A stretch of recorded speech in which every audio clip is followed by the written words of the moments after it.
School District, Arkansas Tech University invites. Okay, Stephen, I can probably take it, but I may go to a break pretty quickly. Stadium on October I don't know where we are in it. Beginning at 11 a.m., join us for Kids Fest. We're having issues with the live stream. Exciting pregame performance from our Spirit Squads and ATU's Band of Distinction. Wear your RSD Partners in Education t-shirt to get into the game for free. Students 12 and under are also free. We will see you on October 26th to cheer on the Wonder Boys. Kickoff at 2 p.m. Okay, Fight on. minutes. Gotcha. Arkansas Tire and Auto Service, we're more than just tires.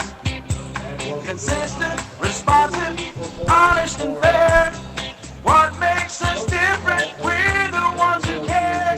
Trust our experience to know what you need. Professional and fast, see what we mean. Arkansas.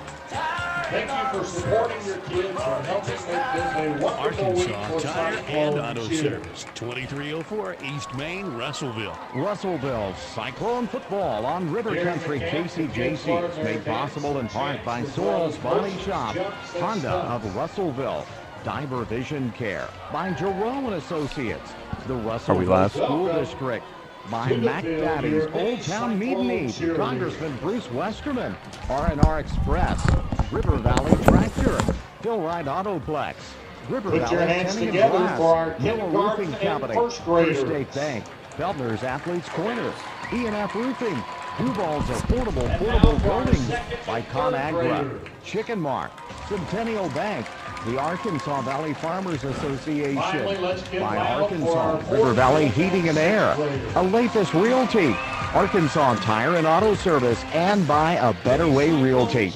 Russellville Cyclone football on River Country KCJC.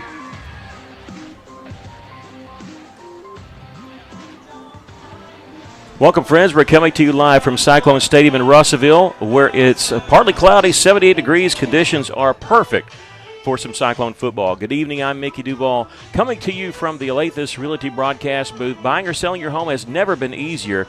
Call our friends at Alathus Realty. We welcome you if you're listening to us on FM 102.3 KCJC, if you're watching our stream on Cyclone Booth YouTube page. Remember, you can get all that info through the EAB app. Just download the app for your phone, go to EAB Sports, and there we are with a bunch of other high school tabs and a couple college tabs in there.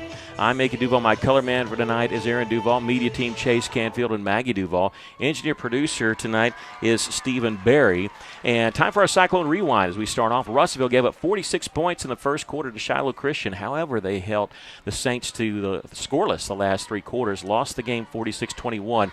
Cyclone had 6 turnovers in that game last week, a block punt all in that first quarter. Disastrous first quarter, they'd love to forget. Southside, though, on a 4-game losing streak, was blown out by Van Buren. Well, blown out.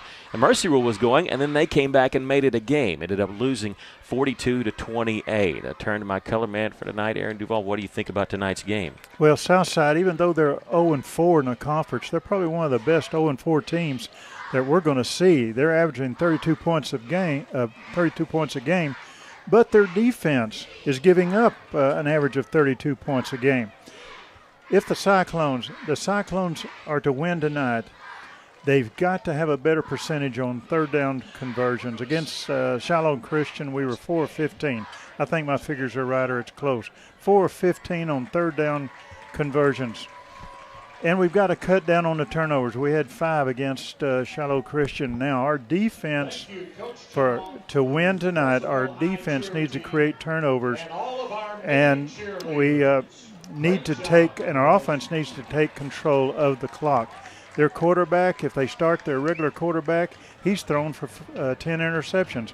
Way our defense plays at times, our secondary, we can pick him off. So we need to play a strong defense, strong in the backfield, and have on third down, we need to convert third down conversions. This is a big game for both teams. Both teams lost last week. Also in the 6A West, Mountain Home defeated Silent Springs 37-15. Greenwood all over Lake Hamilton 49-14. Tonight in the 6A West, Southside, of course, here at Russellville. We're going to talk about that here in just a moment. But Shiloh Christians at Siloam, Greenwood's at Van Buren. The other big game, Mountain Home at Lake Hamilton. That one could go either way. But if you look at the standings, Russellville and Southside and Siloam Springs and Van Buren, that's the bottom half of the conference. If you look at it as far as the conference goes, Southside 0-4, Russellville 1-3. If Southside loses this game tonight, they are eliminated from playoffs. I say eliminated because they're not going to beat Greenwood in a couple weeks, next week. And so they'll pretty much be eliminated. If Russellville loses tonight, they're not quite eliminated. They just need some help. Now, if Russellville wins tonight, they are guaranteed a spot. Not sure where. It could be as high as 3, as low as 6.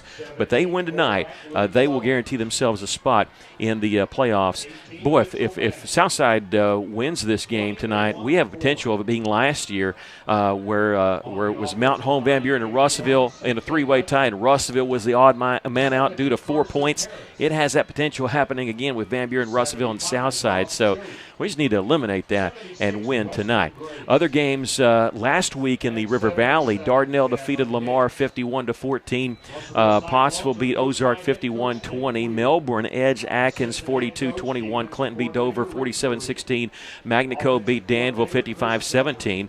Mount Ida beat Hector 62-36. A lot of scoring in that game. Two Rivers lost to Cutter Morning Star in their homecoming 50-14. Now games across the valley tonight. Alma's at Clarksville, Ozark at Dardanelle.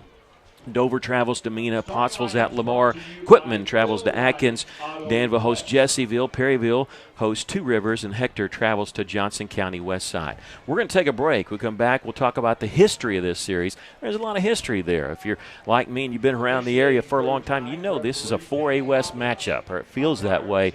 We'll talk about the history between Russellville and Southside when we come back. This is Cyclone Football on the EAB Sports Network. Farmers Co-op, East Main, Russellville. Mike Apple's along with us. Mike, you guys have some great culvert deals. People looking to do some work on the farm or around their home, you can help. You bet. We've got plastic culverts from 8 inches up to as big as you want to go, 20 feet, 24 feet. Got good prices on them. You ought to check us out. Remember the Co-op in Russellville, East Main, and don't forget their Danville location. When a patient rings the bell after completing cancer treatment, we celebrate one more step toward healing. And with the new UAMS Baptist Health Cancer Center, we celebrate the trusted choice in cancer care. The two greatest healthcare forces in Arkansas have come together to deliver second-to-none treatments with the latest technology, all in celebration of you. Learn more at baptist-healthcancercenter.com. Baptist Health, for you, for life. Chambers Bank in Dardanelle is a full-service community bank that loves helping their community succeed and values their partnership with customers and businesses. Every relationship is important and starts with trust at Chambers Bank. They're available in person as a trusted local resource for your banking and financial needs, with 2 convenient branches in Dardanelle at 6th and Union and 4th and Union, or call 479-229-1505 to start community banking with Chambers Bank. Member FDIC. Are you working hard to feed your family on a budget? Visit Chicken Mart to get all your Crispitos, pizza sticks, restaurant quality chicken nuggets, strips, wings, and fries all in one stop, and lots of opportunity purchases that are so good they may never come back. Check out Chicken Mart in 2 convenient locations before you go grocery shopping and see what they have for your family. Chicken Mart's been serving the River Valley since 1983 and still going strong. Visit 1808 South Arkansas Avenue or 106 Weir Road in Russellville. Chicken Mart, your chicken and more store. Welcome back to Cyclone Stadium. Russellville getting ready to host Fort Smith Southside. And because we had people joining us late and I know the radio wasn't on, so I'm going to go ahead and recite this again. Before we did the national anthem here, they honored Caitlin Bounds. Caitlin is a Russellville High School graduate from 2010 and a Tech graduate 2014. She competed in Paris, France at the 2024 U.S. Paralympic team track and field. Caitlin was 1 day old when she had heart and lung bypass surgery. She later developed asthma, was diagnosed with autism at the age of 4. But despite all those challenges, she started running at the age of 14, earned a cross-country scholarship to Arkansas Tech, competed in 2017 at the Paralympic Track and Field National Championships, where she qualified then to represent Team USA for the first time later that summer. But at Paris over the summer, she took 6th in the 1,500 meters. So congratulations to Caitlin Bounds for being honored tonight. Well deserved for that former Cyclone, and we were happy to witness it here. Russellville and Southside meeting for the 41st time between these two schools. Southside owns a 29-11 record. They've only met twice since the name change. That was in 2016, and we're 1-1, I guess you could say, against the Mavericks. And I'm going to go ahead and apologize, but you know what? I've been a Russellville Cyclone for a long time, and this was always the Southside Rebels. So if I accidentally call them Rebels, you'll understand why. The last meeting was in 2021. Russellville won that game over the Mavericks, 48-27. 5 rushing touchdowns by the Cyclones that night, 2 by Ben Hallmark, 2 by Tracy Daniels, and 1 by Damon Donahoe. Russellville scored 3 touchdowns in the fourth quarter in that victory. Now, Southside has won 7 state championships. Last year, though, was their first winning season since the name change, since being called the Mavericks, and they were 7-5 last year under Coach Kim Dameron, who's in his 5th year there. He graduated from Rogers. Last year they lost in the second round of the playoffs to state champion Fayetteville. Very close game, too, 30-24. Southside drops down to 6A for at least 2 years. It's the first time in a long time that Southside's not been in the highest classification. The last time we could remember is when Fort Smith High School split and Southside was actually 3A, which is the next highest, and they were in Russellville's conference then with Russellville and Benton and Southside and Morrilton back then. We mentioned Kim Dameron. He's in his 5th season at Fort Smith Southside. Russellville, Dave Wheeler's in his 4th season. Dameron is 1834 at Southside. Wheeler 1722. Both these teams 3-4 overall, but Russellville 1-3 in the conference. Southside 0-4 in the conference. Again, this is a tight game. And even though Russellville 1-3 in the conference, if you look at it, they played the 3 toughest teams. They played Lake Hamilton, Mountain Home, and Greenwood. And so not that they're easy victories, but they have more winnable games coming up tonight. Siloam Springs and Lake Hamilton will be tough, but hey, I'm not saying it's an easy win. It's easier to face at Lake Hamilton than it is at Greenwood. I think everybody would agree on that. Kim Dameron, I want to say that this is his first head coaching job at the high school level when he took this over 5 years ago, but he has 30 years of college experience.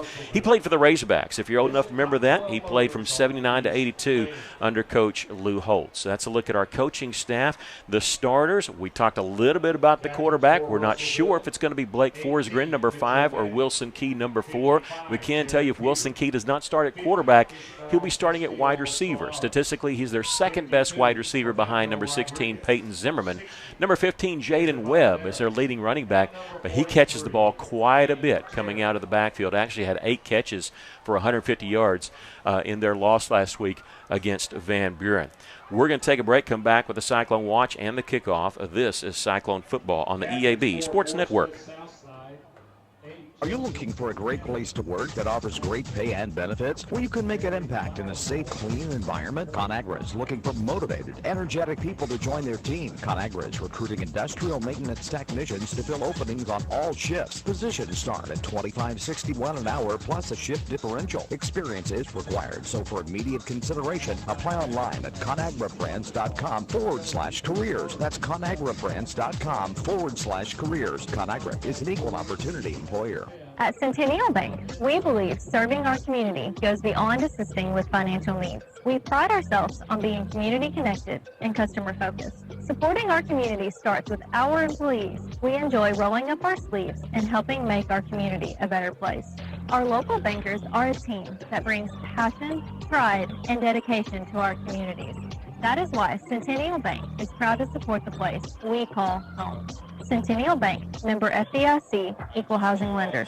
Duval's Affordable Portable Buildings is the River Valley's oldest full-service portable buildings dealer, 7 years and counting. And without customers like you shopping local and leaving honest reviews, Duval's Affordable Portable Buildings wouldn't have an A+ rating from the Better Business Bureau. So if you're ready to get the building or carport that suits your needs, stop by Duval's Affordable Portable Buildings, corner of Highway 7 and 247, right before the River Bridge to browse around, or visit Duval'sAffordablePortableBuildings.com for more information. If you own a business, you know how important your roof is, but do you know how to maintain it? E&F Roofing has been offering the best commercial roof systems as well as conducting preventative maintenance and asset management services so you can focus on your business. From industries to schools and local businesses of all shapes and size, E&F Roofing has been serving Arkansas for over 50 years and trusted for 3 generations. So call 479-272-4069 for a free estimate today. Cyclones running out on the field with that American flag. I love seeing that. Yeah.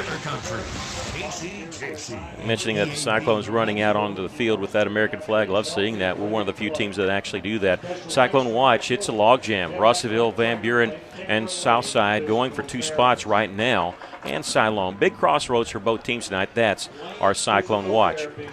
Russellville won the toss, or Southside won the toss? Southside won. The Whitehead said Russellville first, and the Southside player said, hey, wait a minute, I won that.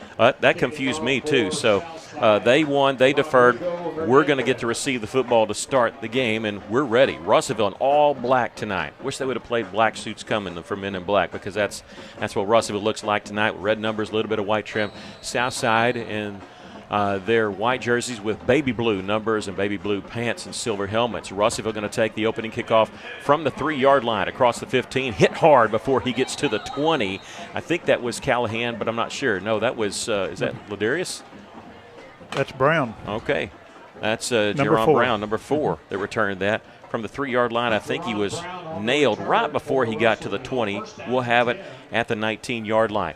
Luke Jones, the quarterback for Russellville, completing 58% of his passes, has thrown for over 1,200 yards, 7 touchdowns, does have 15 interceptions. Turnovers have been tough for Russellville on not just interceptions but fumbles also. They're turning the ball over, but the defense has kind of struggled to get some. It's kind of a flip-flop from last year, but Russellville just trying to protect the football tonight. They're going to come out immediately with their heavy package and number 99, Magnus Golden. And so the Cyclones will start at their own 18-yard line is where they give it to him. And Ladarius Prince, no, that's Marcellus Olsen in the backfield. He motions out, and Jones will call his own number, and he'll get across the 20 for a gain of a couple.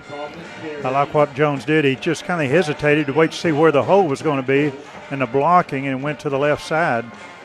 Gained a couple of 3 yards. 2nd down and 8 after a gain of 2. Marcellus Olsen, number 31, staying back in there at running back, behind the quarterback this time. Jones going to bring him in motion, but he'll stay on that right side. It's a backwards pass, so not a pass. Olsen has it, slips a move there back at the 19, but he's going to lose yardage on this play. Again, it's a running play because the pass was backwards, and Russellville loses a yard back to the original line of scrimmage. No, they're going to give him the 20-yard line, so no gain, but it's still going to be 3rd down and long here. 3rd down and 8, ball on the right hash mark. To the short side of the field, here is Julius Thompson, the receiver. To the far side, we have 2 receivers. Mitchell Manning is wide, and number 3, Jacob Espinosa, the slot man. S back, and they're going to run the option. Little pitch to Olsen on the left side, and he's going to get across the 20 to about the 23-yard line, but well shy of the 1st down. Russellville looking like it may have to punt on this first series on a 3-and-out. We'll see what Russellville wants to do. They punted a bunch of different ways, even with field goal unit, which, again, I saw Dardanelle do it for years. I think it's going to be Bo Mosley in to punt. He's got a 23-yard average. Didn't have one block last week. He's punted 8 times on the season. And Southside has their punt safe, meaning they're not coming after the punter. Mosley, plenty of time, and gets away a beauty. Fair catch called for at the 44-yard line. That is Wilson Key. And that's where he'll fair catch it. And it's a 33-yard punt with no return. And our chance to see who they're going to start at quarterback. It could be Wilson Key. They'll have to take him away from being a wide receiver, as he has caught for almost 300 yards this year, but he's also thrown for 600. But it looks like it's going to be number 5, Blake Forsgren. Did not play last week because of a concussion sustained in practice. He's missed 2 games this year, 1 with a leg injury and 1 with the concussion. The running back, number 15, Jaden Webb. And they're going to hand it off to the running back. He slips the tackle, gets to midfield, and that'll be it. That's Joaquin Fox, actually, the backup running back. Joaquin Fox. That's just his 27th carry on the season. He's only gained a little over 100 yards, but he gained 6 right there. Yeah, that handoff was a little high up around his shoulder pads. I was hoping they might fumble it. Jaden Webb, the normal running back, is actually at slot wide receiver. That's where he is. So they have doubles to each side, and Fox going to motion to the right now where they have set. Forsgren back to pass, throwing far sides complete enough for the first down as they get into Cyclone territory, diving at the 40-yard line. That is Peyton Zimmerman, I believe. And number 4, Brown, is the one who brought him down. Not until they got a first down, though.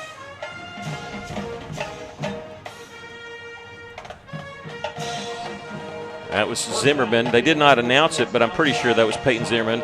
I'm going to say this a lot. It's hard to see baby blue numbers on white jerseys, but it's first down for the Mavericks, and they're going to get called for motion here. 3 flags coming in. They all saw the offensive lineman move. He wasn't drawn off, was he? No, and so it should be going against Southside. It'll move them back on the first penalty of the game. So moves them back where they have first down at 15. Yeah, I think it's that right guard that jumped up there and got flagged. The way these jerseys are, I'm going to have to check who's out there before they snap the football. They're going to go 3 wide receivers to the right, 1 to the left. Fox is the running back. He's going to stay in and block. Forsgren throwing open underneath inside the 35, and that is Wilson Key, and he's going to be stopped there for about a pickup of, let's see, about 12 yards. It'll be second down and short. Mosley on the stop, but it gets to the 33. Pickup of 12, as we said. Forsgren, the 6'2 junior, throwing to Wilson Key, the 5'10 junior. And they're going to go quickly here on second down and 3. With Fox, the running back, Forsgren will hand it off to Fox. No, he's going to, it is going to hand it off to Fox. He pulled out the fake beautifully, but it did not fake out the Cyclone defensive line as they stopped Fox for no gain. Yeah, number 43, Terry, had him around the ankles. He wasn't going to go anywhere. Third down and 3. It's still short enough where you're not exactly sure what they're going to do here.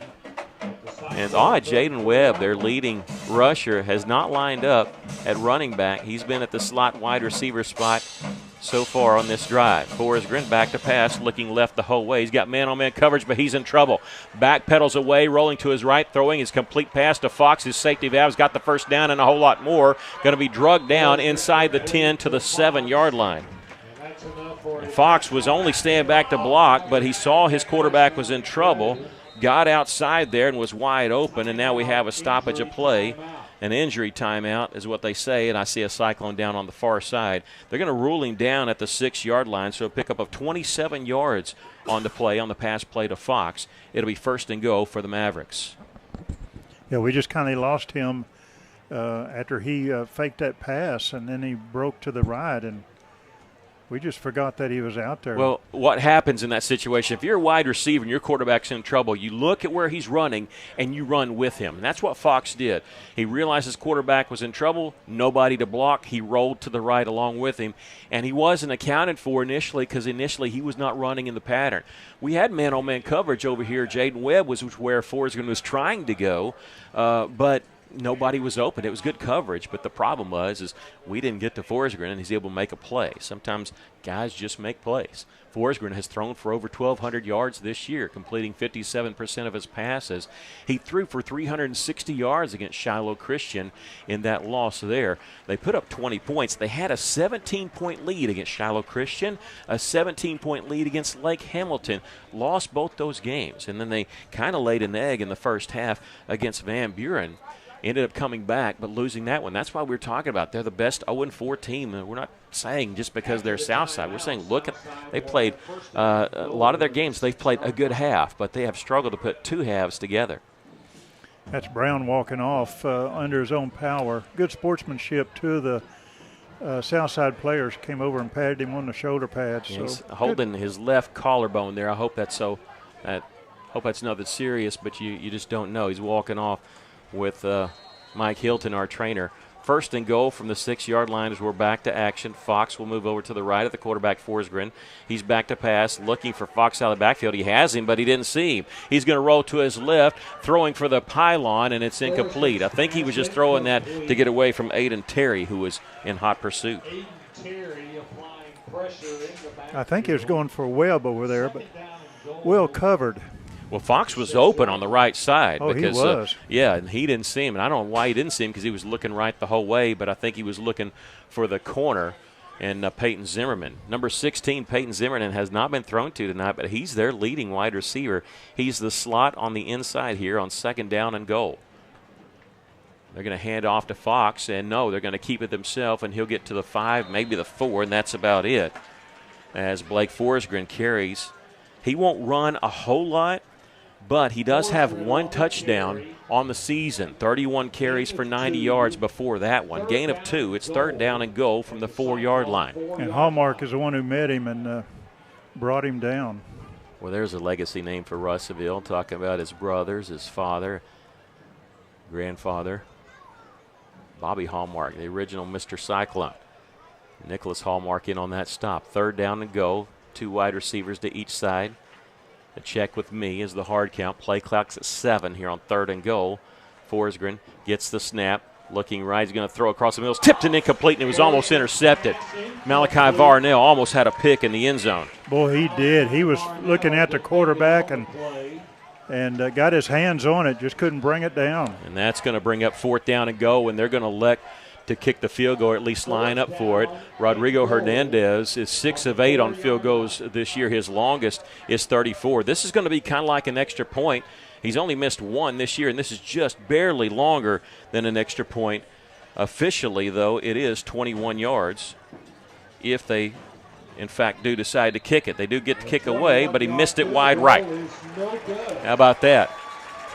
The 3rd missed field goal of his season, and the Cyclone defense holds on the Mavericks' first drive. They drive all the way down to the goal line, inside the 4-yard line officially, and they come away with no points. Yeah, a lot of pressure coming up the middle on that extra point. On that field goal. Yeah, they drive 52 yards in 9 plays, but nothing to show for it. Bend but don't break. That's what the Cyclone defense there, and it works as a punt. And so that's why Russellville lined up last week in a field goal unit to try to punt the ball, because a lot of times those aren't returned. So Russellville will have the ball at the 20. That's when he works as a punt. Here's Jesus Perez, Russellville's field goal kicker. He's going to catch the screen pass, trying to reverse his field, and he'll go down leaning forward for a gain of 1. Ran a long way to get 1 yard, but he was trying to make a play there. Well, he was trying to set up some blockers and just couldn't do it. And good pursuit by Southside. It's the 5th reception of the season for Jesus Perez. That one goes for 1 yard. Ladarius Prince is in there running back. Did not start on the first drive, but he's back there on 2nd down and 9. Man in motion is Manning. Prince gets the call straight up the middle, and he breaks out of the pile and gets to the 25. Ooh, a bad spot. I thought he got the 26-yard line. Bad spot for us. 4 yards on the gain. 3rd down and 5 for the Cyclones. Perez and Dajuan Ford, the receivers on the right side, 2 receivers on the far side. Prince staying in there at running back. And Russellville's going to be whistled for a false start here. And that'll be Russellville's first penalty. Both teams with an illegal procedure penalty. This will bring it 3rd down and 10. 3rd down and 10 from the 20-yard line.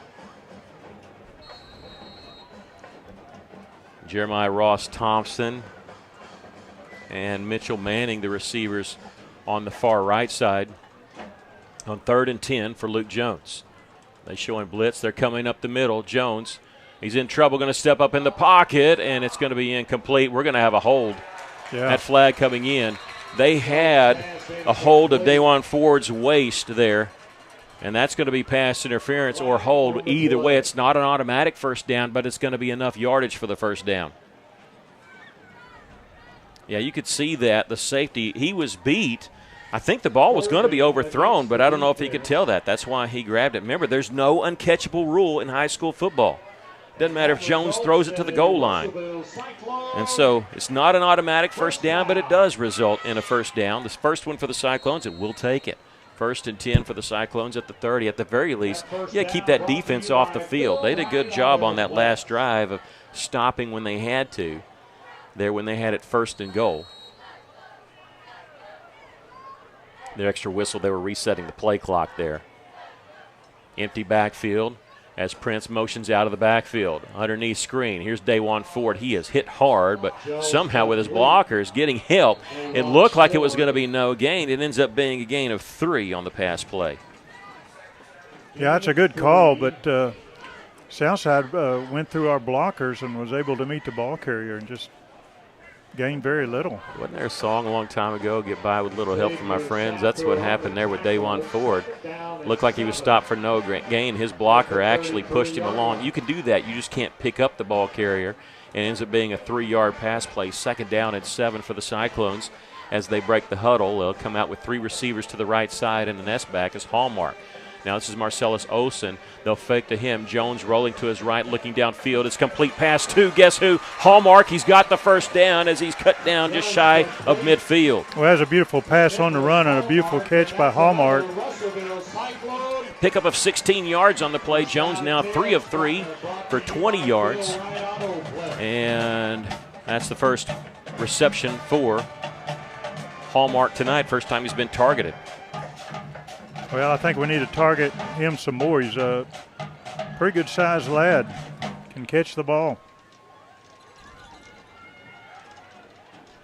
He's going to keep it up the middle. Jones is, and he'll get into Maverick territory to the 44.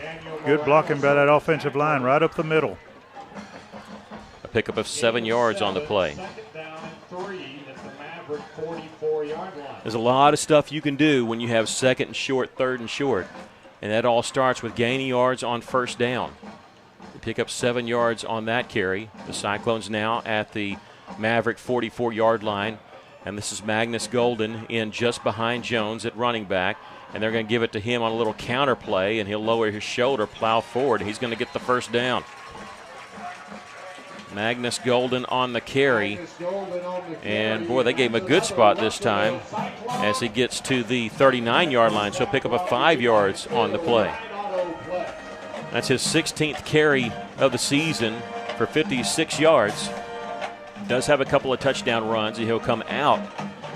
Coach Wheeler said he's one of the smartest players, not on the team, smartest players he's ever coached. So he knows what everybody's supposed to do. That's why he's an honor student. Bring him in motion. Marcellus Olsen fake to him. They'll give it to Prince. Weaving his way. He'll get past the line of scrimmage. Pick up a couple here to the 37. Because it's easy for us sitting up here to see the whole picture, but if he had just broke to the left a little bit, I think he had more of an opening. Could have gained a few more yards, but that'll come with experience. 2nd down and 8 for the Cyclones. 3 receivers to the right. Olsen is the inside man. He'll actually motion out towards the sideline. Prince going to get the carry here, spinning away from the pile. He breaks free there inside the 35 to the 30-yard line, stacked up there, continuing to push forward. He's got the first down at the 27. A pickup of 10 yards for Ladarius. That's what he did. He went up the middle, got blocked, just spun to his left, and there was the opening. First down and 10 for the Cyclones at the 27-yard line now.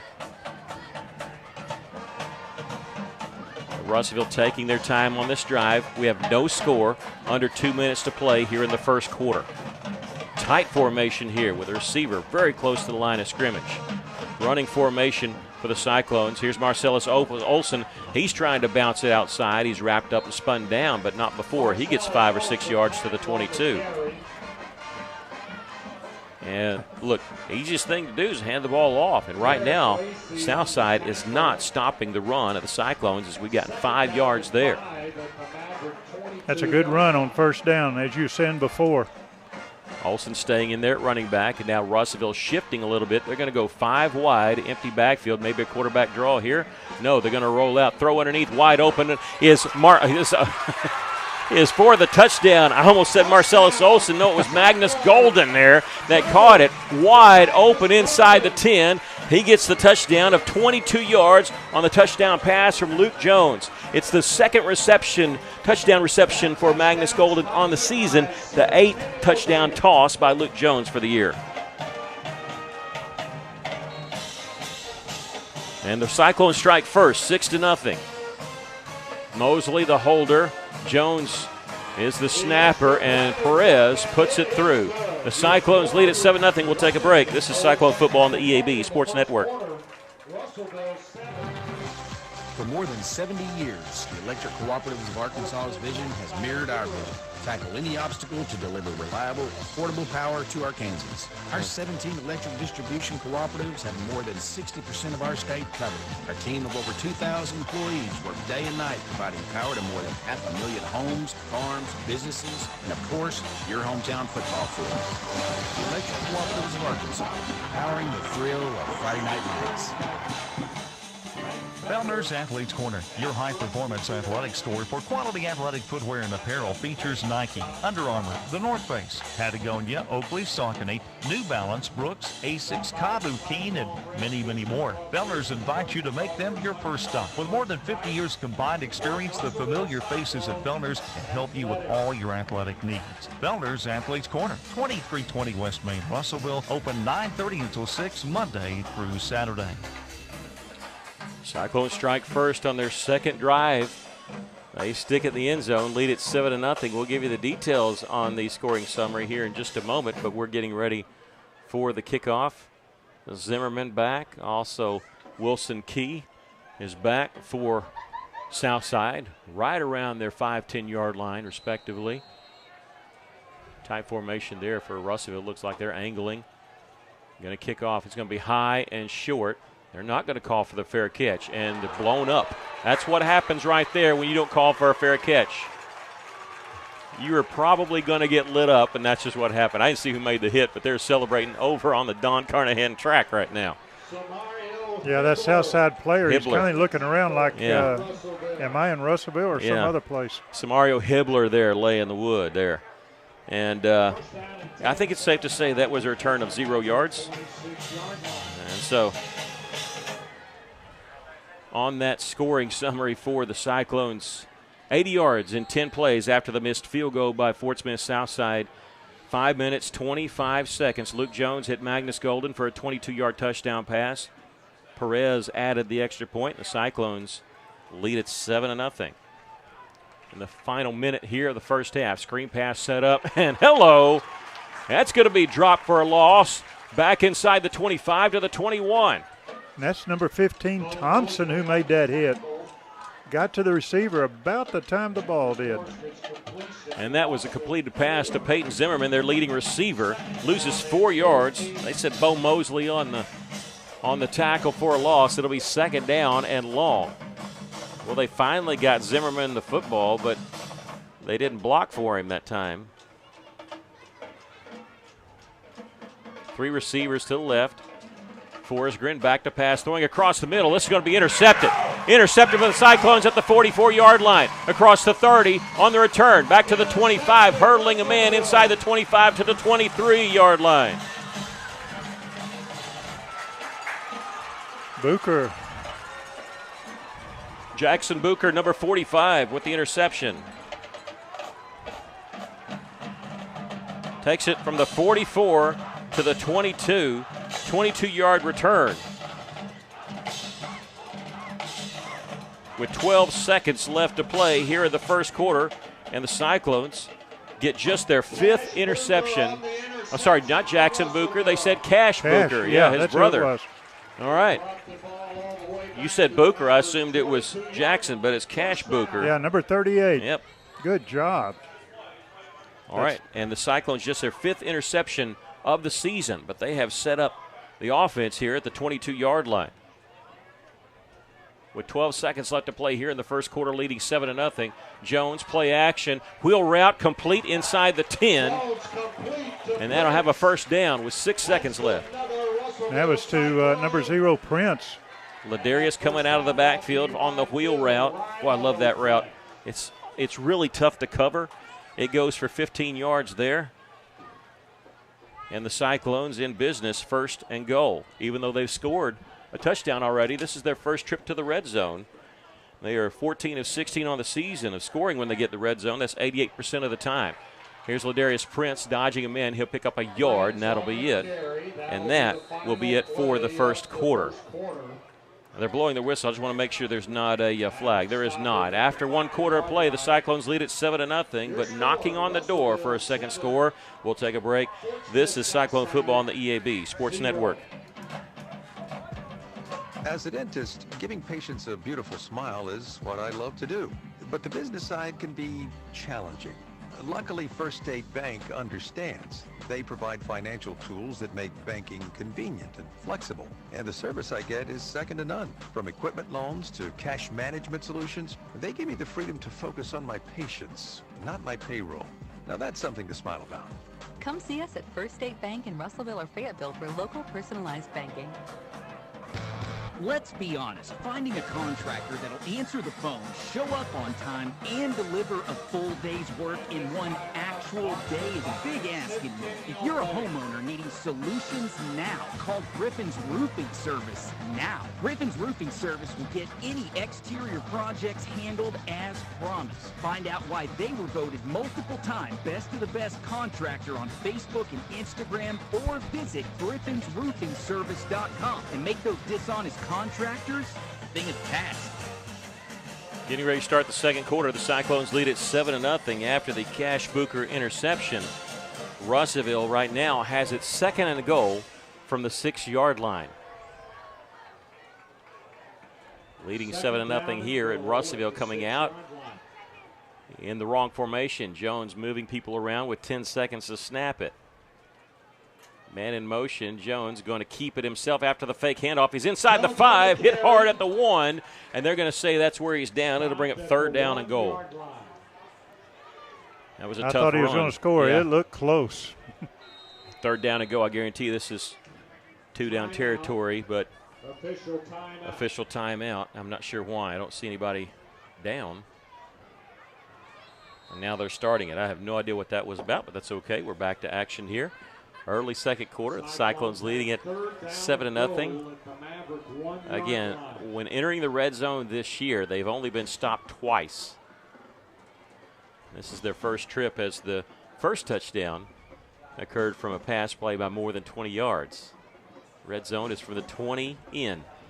And this time Jones is going to go under center, I formation. Boy, I love this. Give it to the fullback, Magnus Golden. He stacked up, and no signal. He didn't make it. It'll be 4th down. I don't care. I still love seeing the I formation.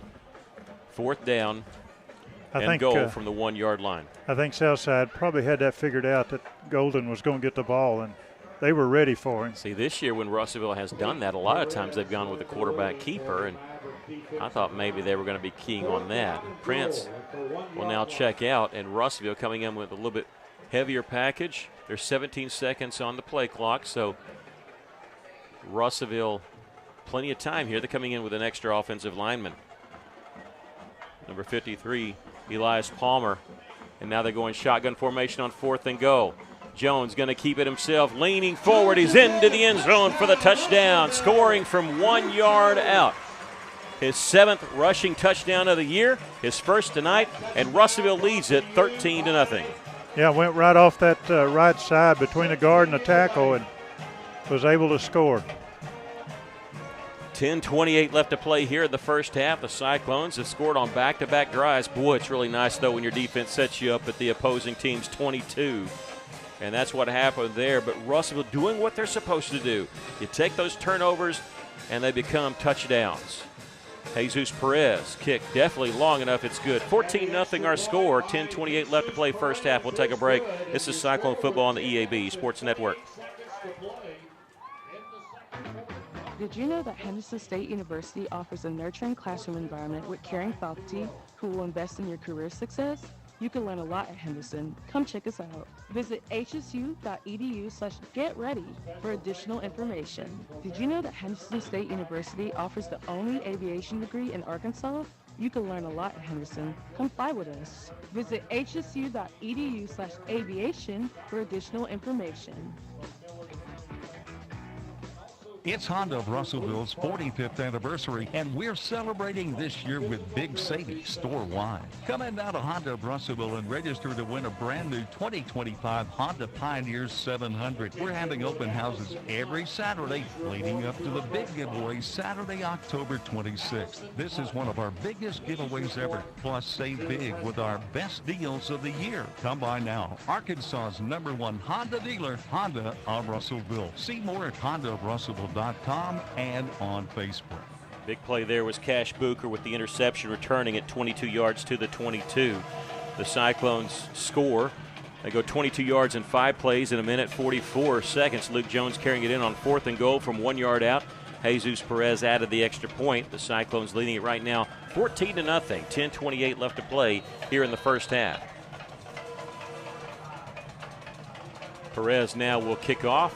Same top kickoff. This time, look at that, fair catch. Smart play. After Hibbler lit him up the first time, hey, he's no dummy. He's going to say, I'm fair catching this one. I'm not going to take that lick. And he'll fair catch at the 21, and that's where the Mavs will start. Well, they have 53 total yards. Forsgren throwing that interception on their last drive. That's his 11th interception of the season. He's thrown a lot. I mean, as a team, they have 12 turnovers coming into this game, and 10 of them were interceptions by him. We'll make that 11. And so the Mavericks now with first down and 10, they're going to hand it off to Fox running the sweep. He's got some room over on that far side and tripped up before he gets to the 30-yard line, a pickup of 8 yards on first down. I think as Vornell is in on the stop. It's hard to see.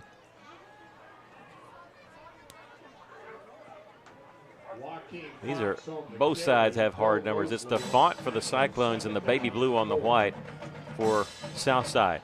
Back to pass, Forsgren finds Key. He's wide open. He's got the first down. Gave a little bit of a cushion, and he used that his advantage as he stopped there at the 37, but plenty of yards enough for the first down. Again, Wilson Key, the receiver there, has played 2 games at quarterback. The only problem with them playing him at quarterback is they lose him as a wide receiver. And tonight he has 2 catches for 20 yards, picking up 8 on that one. First down for Southside at the 37-yard line of Russellville. Outside blitz. The throw is over the top of it. It's complete there. They take a lick at the 45. They're going to break free at the 30, the 20, 15, 10, 5. Touchdown, Southside. There's a web, and we just couldn't wrap him up. We got our hands on him, but just couldn't get our arms completely around him. That was 16, not 15, but like I said, it's hard to see. That was Peyton Zimmerman, their leading wide receiver now, with the 63-yard touchdown pass, and that is his 8th touchdown reception on the year. He's caught for now over 700 yards receiving. And they'll try the extra point here by Rodrigo Hernandez. And he boots that one through. Missed a field goal from pretty much the exact same distance, but he's true on this extra point. And they answer quickly here with a 63-yard touchdown pass. And they cut the Cyclone lead in half. 14-7. We'll take a quick break. This is Cyclone football on the EAB Sports Network. Whether marching in the band, cheering from the sidelines, or running plays on the gridiron, teamwork is essential. High school sports teach students teamwork both on and off the field.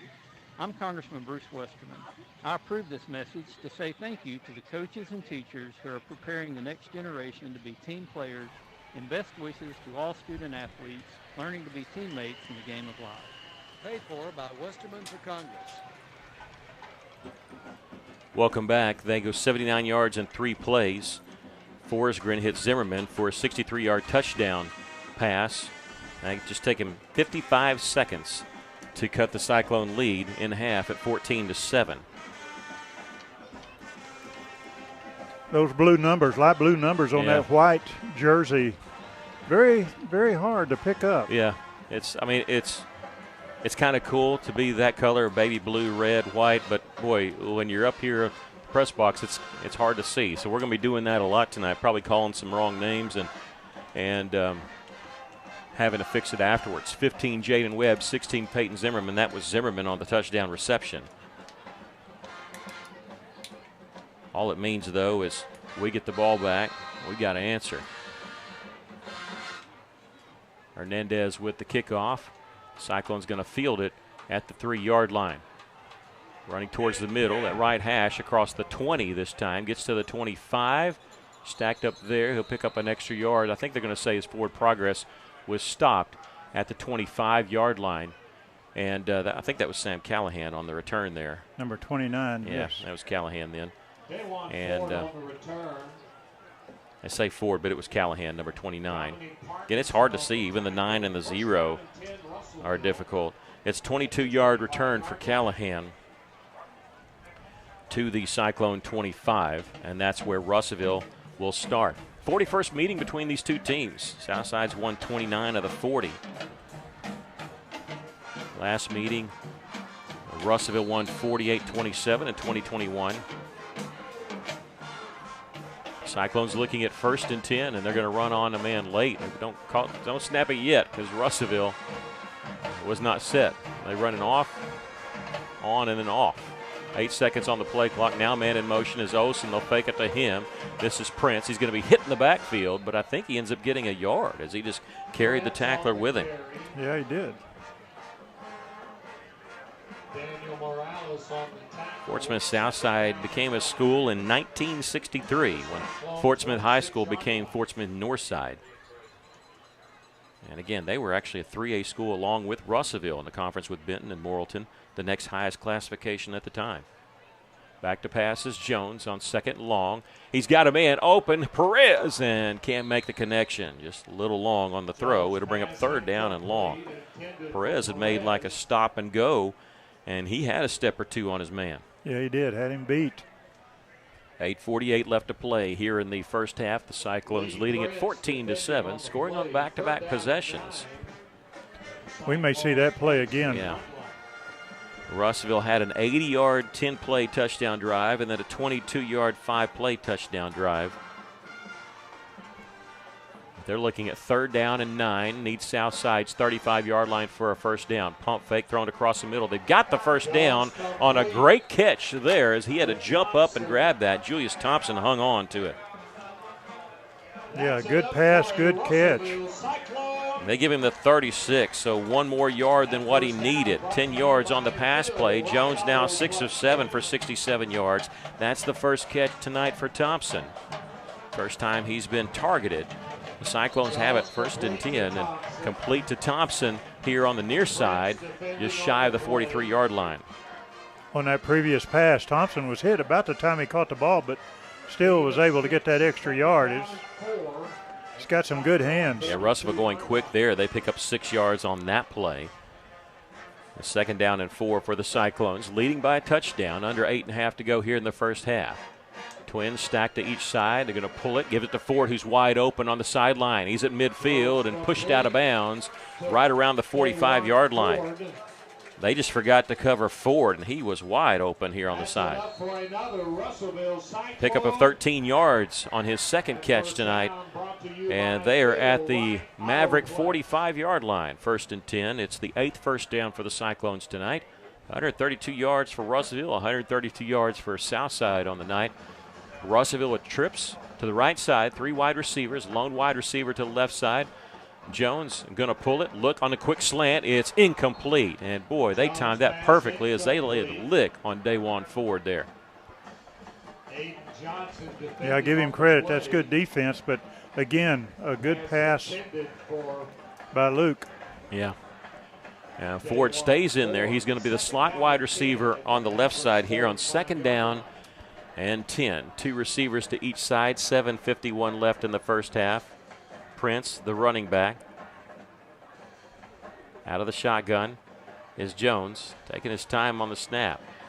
He's back, looking left. It is complete, and stepping out of bounds is Thompson. And we talked about a cushion given by Russellville. There's a cushion given by Southside. And, hey, take what they give you. That's what the Cyclones do there. And that's not bad when you can pick up 7 yards as you get the 37-yard line. Jones going to keep it himself, and he's got enough for the first down if he hung on to it. Southside's pointing their direction, but I don't see an official. Southside got up and tossed at the official, but they say it was after the play. So Jones a pickup of 3 yards on the play. Yeah, Russellville went very quickly there, and you pretty much had it figured that Luke was going to carry the ball. That is his 5th carry tonight for 18 yards. He has the first down for the Cyclones at the 34-yard line of Southside, taking their time now. Yeah, they were trying to catch him napping a little bit. Ball near the left hash, and Cyclones really taking their time. They're lining up now with 11 seconds on the play clock. 2 receivers to each side. Jones, play action, looking left. He's got a man open. It's complete inside the 20-yard line. Double move there as Marcellus Olson went inside and back out toward the south sideline. That's almost impossible to cover. They put him down at the 19-yard line, 15 yards on the pickup. That's the first catch by Olson Patton tonight. Jones now 10 of 12 for 109 yards. Well, with Olson's quickness and speed, you're right. It's hard to cover somebody like him. It's the second trip for Russellville into the red zone. They scored the first trip, which was actually their second touchdown of the night. Again, 88% scoring when entering the red zone coming into the game tonight. First down and 10 at the Maverick 19-yard line. And the Cyclones have 2 guys moving, but no, it's a dead ball. I was going to say, we didn't snap the ball yet. It's a dead ball, delay of game. Delay of game against the offense, 5 yards. So we have a chance to get 2 guys set, but that wasn't the call. So that's the second penalty on the Cyclones tonight, both 5-yarders. And Russellville coming over to talk to the coaching staff, the players, as they move us back there to the 24-yard line. Russellville really doesn't huddle all that much. They'll kind of congregate around. That time congregating around Coach Chris Gunter and some of the offensive coaches on the side. 2 backs if you count Hallmark. No, sorry, that's Magnus Golden lined up almost there in the pistol formation as the front man. Jones looking for the throwback, and it's incomplete. And Magnus Golden was actually defended by his offensive lineman. They couldn't get around him, and he tried to jump over the top there. Good play design. Russellville just didn't execute it like I'm sure the coaches wanted to, but that's okay. He had some yards to run, though, if he caught that. But, yeah, he tried to make an acrobatic catch jumping over his lineman to make that catch. Clock stopped with 7:02 left here in the first half. Cyclones looking at second down and 15. Prince going to get the handoff, trying to go right side. He's going to lose yardage on this play. Boy, they sealed it nicely there. Just not a lot of room. Official timeout. And this is the second time we've had an official timeout. They're going to mark it at the 26-yard line.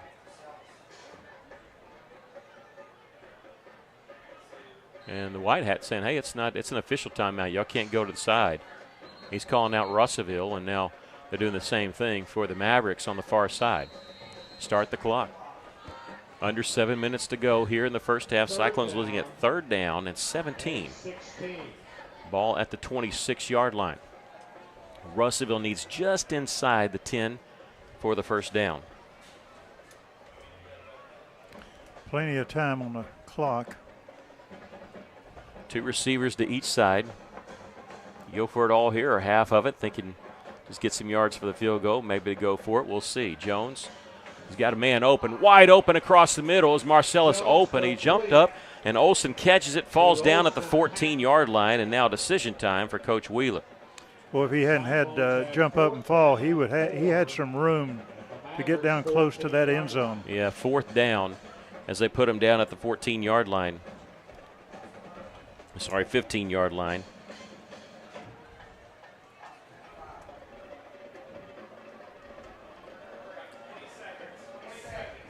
$20 seconds on the play clock, and the Cyclones now going to come out with the field goal unit.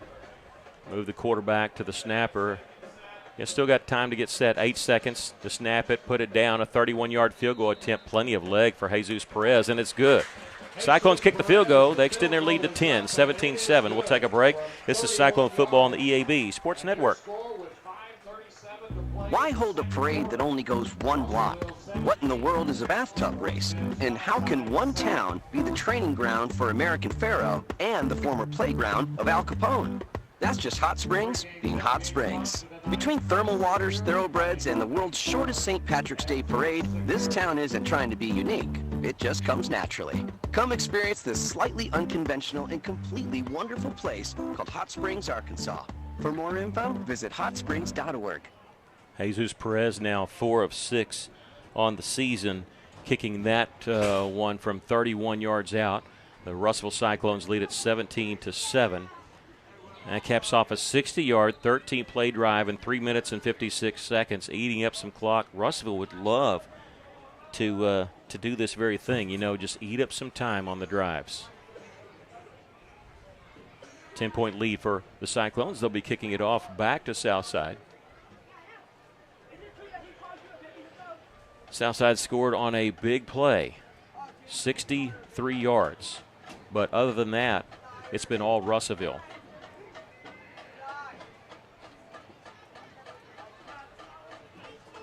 Cyclones getting ready to kick off, leading 17-7 here. See if they do the same thing. The little pooch kick to about the 20-yard line. That's what they're going to do. They're going to let this one and the deep man come back and pick it up at the 22-yard line. He'll return it about the 35, but he stepped out of bounds, I think, shy of the 35. We'll see where they mark it. Took it to the 21, and they're going to put him down. They can put it right at the 34. Yeah, so 13-yard return there. I believe that was Wilson Key on the return. They'll have it at the 34-yard line. 1st and 10 for the Mavericks. 3 receivers to the right. Back to pass, Forsgren. He's backpedaling and rolling to his right, going to throw on the run and throw this one away. Zimmerman was in the area, but you were throwing that one away to live to fight another day. 2nd down and 10 coming for Southside. And I think that was Golden who was putting pressure on him. Yeah, and Ethan Haney there on the coverage. Haney's been battling injury on this season. I mentioned how to talk to him last week. He said, I'm going to go as long as I can. I think he played the whole game last week against Shiloh Christian. He saw a lot of starting time last year as a sophomore. 2 receivers to each side. For Blake Forsgren. They'll move Fox to the right, back to pass. Throwing across the middle, and a sliding attempt made there by Wilson Key is no good. And now a flag comes in, and then the official throws his hat, which means there's 2 penalties. So we'll have to wait and see what this one is. Right now, as it stands, it was an incomplete pass looking at 3rd and 10. But the official, when they throw their hat, that means they've already thrown their flag, and there's another penalty. And both of them occurred at the same place. It's the white hat there that did it.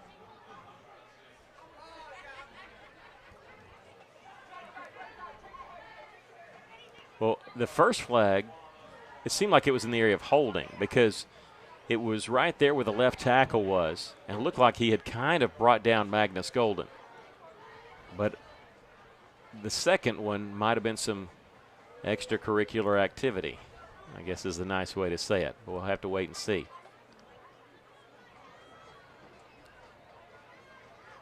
I call him the white hat, but he doesn't have a hat on right now, but he's going to come out and tell us what it is. A personal foul, roughing the passer against Russellville. Oh, that hurts. And then dead ball foul, unsportsmanlike conduct against Southside. Both penalties offset. I don't see how that's roughing the passer. Looked like that was a wide receiver. Yeah. I don't see how that was roughing the passer. The quarterback, Chase Canfield, our media team, just showed me the quarterback never actually went down. Am I seeing that right, or did we tackle him? Okay. So offsetting penalties, we'll do it again. 2nd down and 10 at the 34-yard line.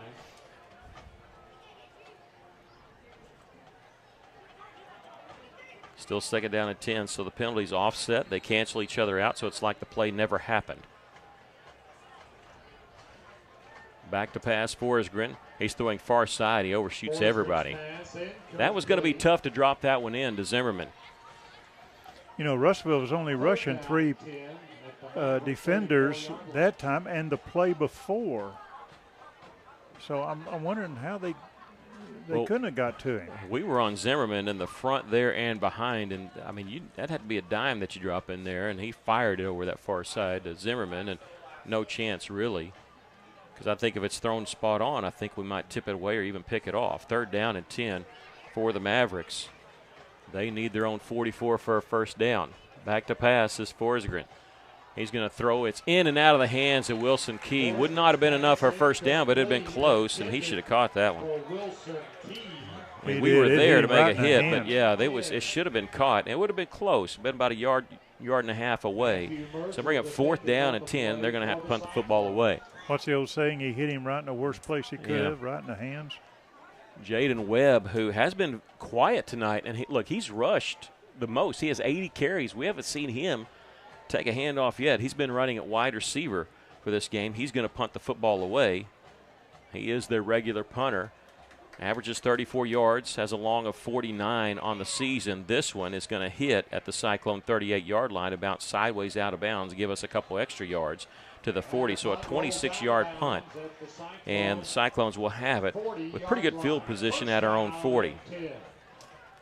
5:01 left to play here in the first half. The Cyclones lead it 17-7. Our last 3 drives, touchdown, touchdown, field goal. After our very first drive, we went 3 and out. So let's keep the string going. Russellville leading 17-7. All 3 timeouts, plenty of time with 5:01 left. Deepest man is Luke Jones. It's a forward pitch here, a lot of room. At midfield, cutting back is Marcellus Olson. Cuts back at the 40. It's a foot race. He's at the 20, 15, 10, 5. Touchdown, Cyclones.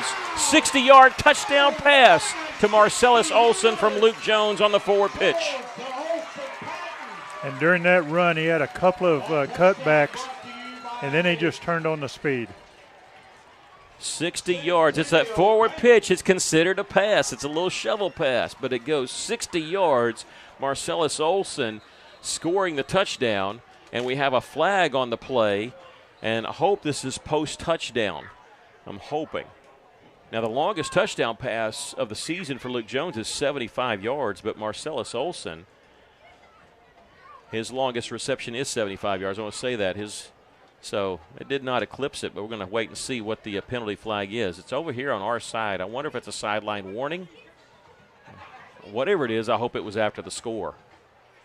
And now the white hat coming over to talk to Coach Dave Wheeler. 4:49 left to go in the first half. Right now it stands that Russellville leading it 23-7. And I wonder if a coach or a player or somebody got in the way. Oh, okay, we had a player come out and give a high five. That's what it is. And I think the player wasn't dressed, so maybe it was just a fan. So I don't know if this is going to be on us. But if you come out on the field, I don't think it's a sideline warning. I think, and it probably be assessed on the kickoff, I'm guessing. If it's after the touchdown, which it was, then Southside gets to ask if you want it on the kickoff or on the extra point. And surely you take the kickoff because it'd be 15 yards deeper than when we're trying to kick off. And why do that for just a point? You'd rather have the yards. But they're gone over to talk to Coach Kim Dameron. Years ago, former wide receiver for Lou Holtz and the Arkansas Razorbacks. Yep, it's dead ball and sportsmanlike conduct on the Cyclones. And it'll be assessed on the kickoff. Well, he's got a little headpiece, but that's only good. They talk to each other. A lot of the officiating crews in high school football in the 6A and 7A actually have the radio system where they talk to each other. They don't have it mic'd up here. So the touchdown counts. We'll kick the extra point try here, and then the Cyclones will actually have to move back 15 yards. So it's not the warning. They actually don't have to give a warning, but that wasn't just a sideline infraction. That was on us. The extra point is good there by Jesus Perez. Russellville leading at 24-7. We'll take a break. 4:49 left to play in the first half. This is Cyclone Football on the EAB Sports Network. When you share the story of your summer vacation, will people lean in or tune out? When you tell them you spent one morning in a 4-story treehouse and that afternoon at the world's largest indoor Tesla coil, you'll have their attention. When you explain that you took your kids on thrill rides and a Sunset Lake cruise in the span of a few hours, they'll be hooked. And when you say you enjoyed a relaxing soak in the city's famous thermal spring water, well, then they'll just be jealous because they didn't go to Hot Springs, Arkansas. For more info, visit hotsprings.org. It's that time of year again to start thinking about reviewing your Medicare plan. Hi, I'm Mike Giroux with Giroux & Associates, a Medicare specialist of Arkansas, reminding you to take the time to allow a local agent to assist you with a Medicare plan review. It's vitally important that you review your plan for next year, as there will be several changes to Medicare plans for 2025. Choosing the wrong plan can cause you to lose valuable benefits or cause you to have to change the provider you currently use. Don't be fooled by the misleading commercials on TV. Call a local agent to assist you with finding a plan that best meets your needs. I'm your local Medicare specialist. Call me at 479-857-2810. All right, the penalty, and I don't want to name any player, but it was a player for Russellville that ran out onto the field to give some high fives, and you can't do that. So unsportsmanlike conduct. The Cyclones will be moved back 15 yards. They'll actually kick off here from the 25-yard line, leading it 24-7. And they come out and talk to Jesus Perez, I'm sure telling him where to kick it. We'll give you the details on the scoring summary on big play there, on the one big play to score this one. Russellville had done a good job just driving the football down the field, but that time got help from a big play. Jesus Perez going to kick this one deep as he can. It's going to be fielded back at the 16-yard line. This is Wilson Key across the 30, dodges a man, tries to go left. He'll be slung down there at the 30, so a return of 14 yards. And that was by Jackson Booker. All right, they'll return to the 30-yard line, 14 yards on the return. On that drive, Russellville goes 60 yards in just one play, 12 seconds. Luke Jones hit Marcellus Olson, a little shovel pass, 60 yards for the touchdown. Perez added the extra point. Russellville commanding 24-7 lead.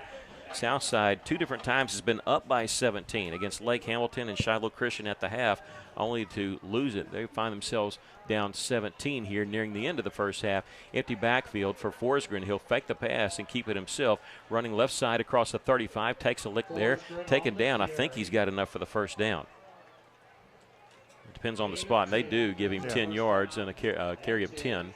And enough for the first down. They have it at the 40-yard line. Southside with all 3 timeouts, but they're going quickly here. Under 4.5 to go here in the first half. Forsgren with 2 wide receivers at each side. He'll hand this one off to Fox running left side. He's got an opening there as he gets across the 45 to the 48-yard line. Pickup of 8 yards by Joaquin Fox.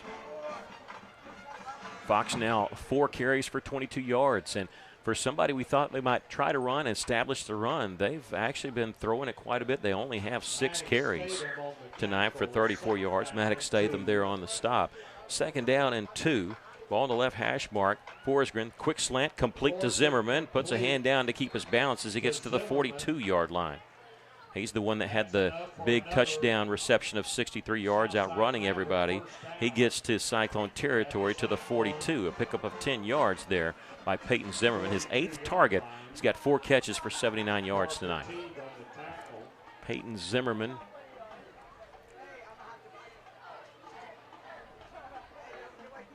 With that reception, Forsgren setting up a screen. He's got it to Joaquin Fox and trying to get some yards, and not much there. A yard, maybe 2. That's a good read by that defense to come up on him.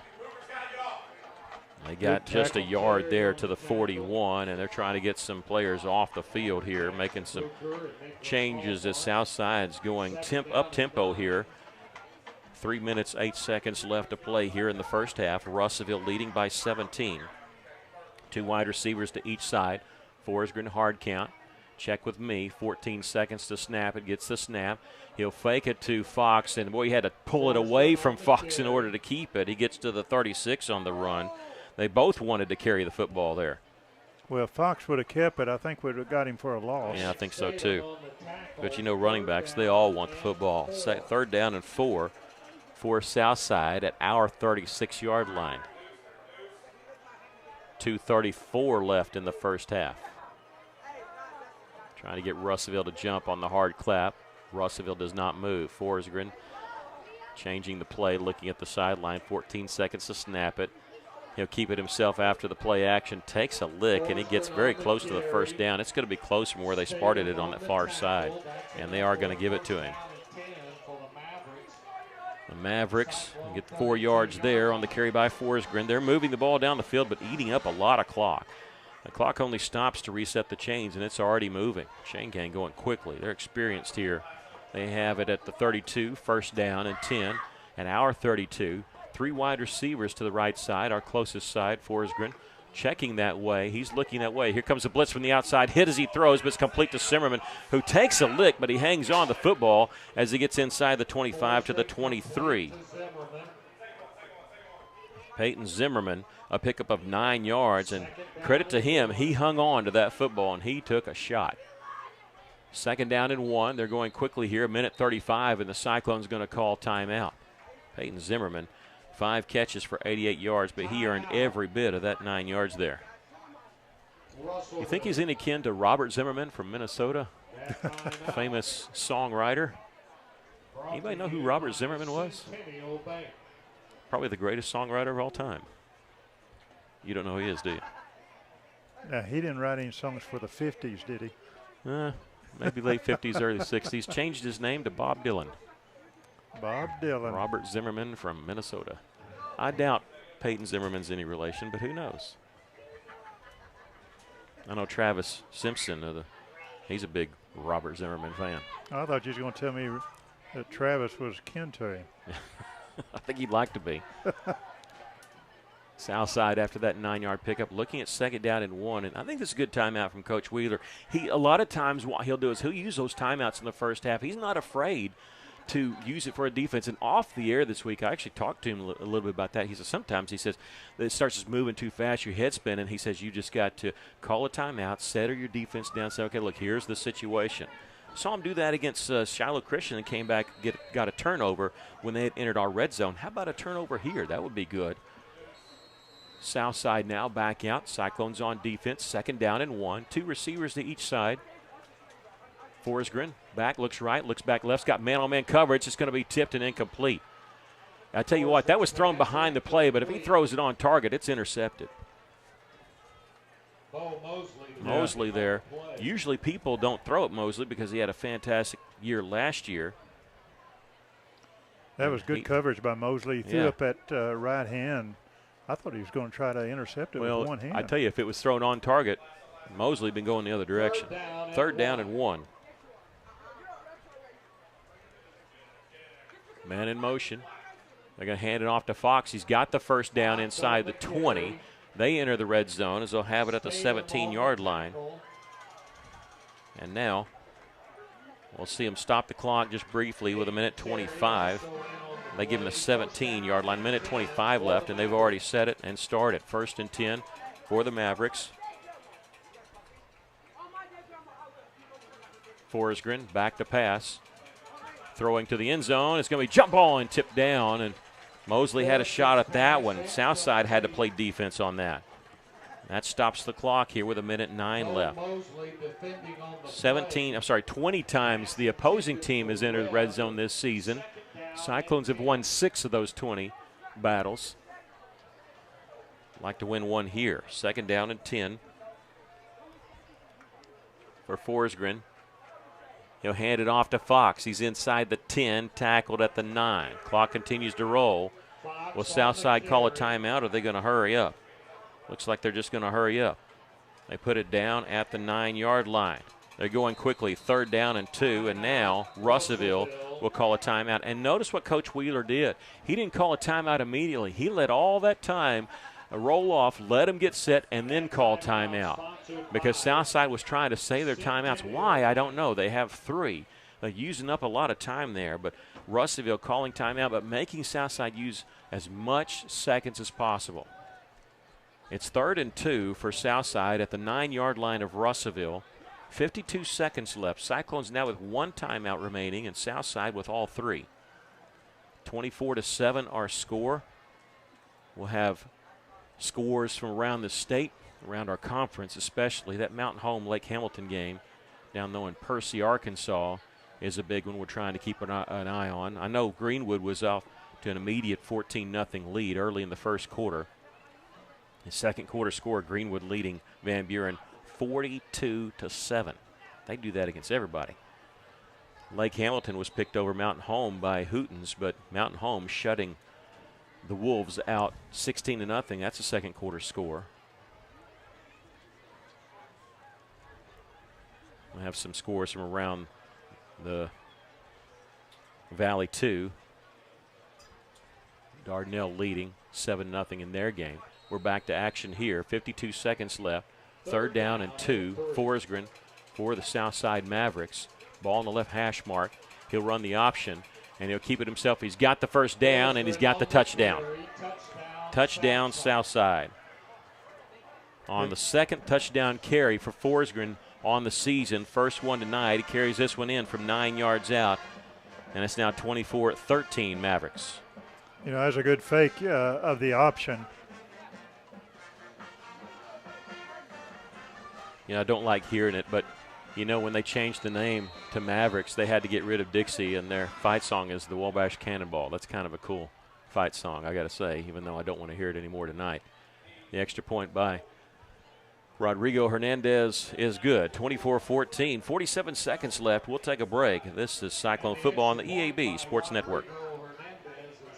Do your eyelids droop and does your energy tank every afternoon? If you're feeling drowsy, mentally foggy, tired, and unmotivated, you need the sweet and salty confection perfection from Gene's Simple Treats, the salted caramel cupcake. After the first bite of moist, decadent cake topped with creamy caramel frosting and a sprinkle of sea salt, this cupcake hits both senses. Side effects may include addiction, uncontrollable cravings, decreased happiness, and a desire to share with friends and family. Visit Gene's Simple Treats on Facebook to see more delicious treats and ask Gene's Simple Treats about getting your prescription of the salted caramel cupcake today.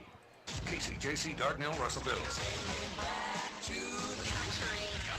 River Country, KCJC. An EAB Media Group radio station. Thank you, Steven. Southside goes 85 yards in 12 plays in 4 minutes and 2 seconds. And Forsgren, a 9-yard touchdown run.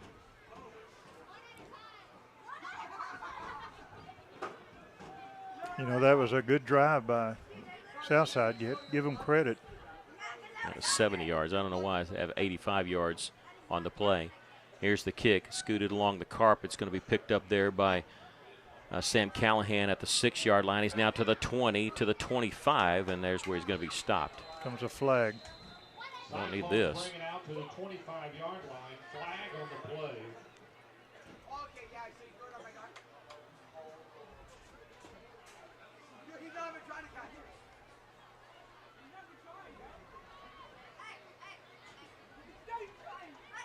Yeah, I still haven't seen a signal yet, have you? It's a block and a block in the back against all right. the Cyclones during the return. 10-yard penalty from the spot of the foul. And they'll put us back at the 15-yard line. Bring it out first down and 10 at the 15-yard line. All right, Russellville, if they want to do something, they have one timeout, 40 seconds left. You know, you hate to give up a score to Southside because they're going to get the ball to start the second half. But right now, on your own 15 with 40 seconds left, you might just be content with going in up 10 here. But I think Cyclones maybe run a play. Maybe they could break one. They had a 60-yard touchdown play earlier. We'll see what they call here. Couple man in motion to get reset. Dajuan Ford coming in at the S-back position. Man in motion, forward pitch here to Callahan. Or this is Marcellus Olson. He dodges a man there at the 20, spun down at the 25-yard line, enough for the first down. And the Cyclones are going to take a timeout after that 10-yard play.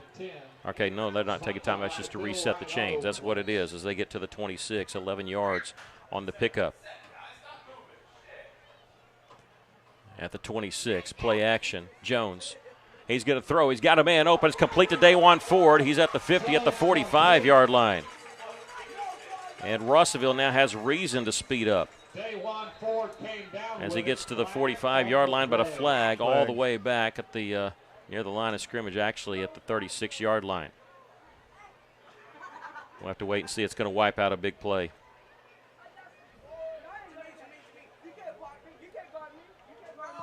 An eligible man downfield. Against the offense.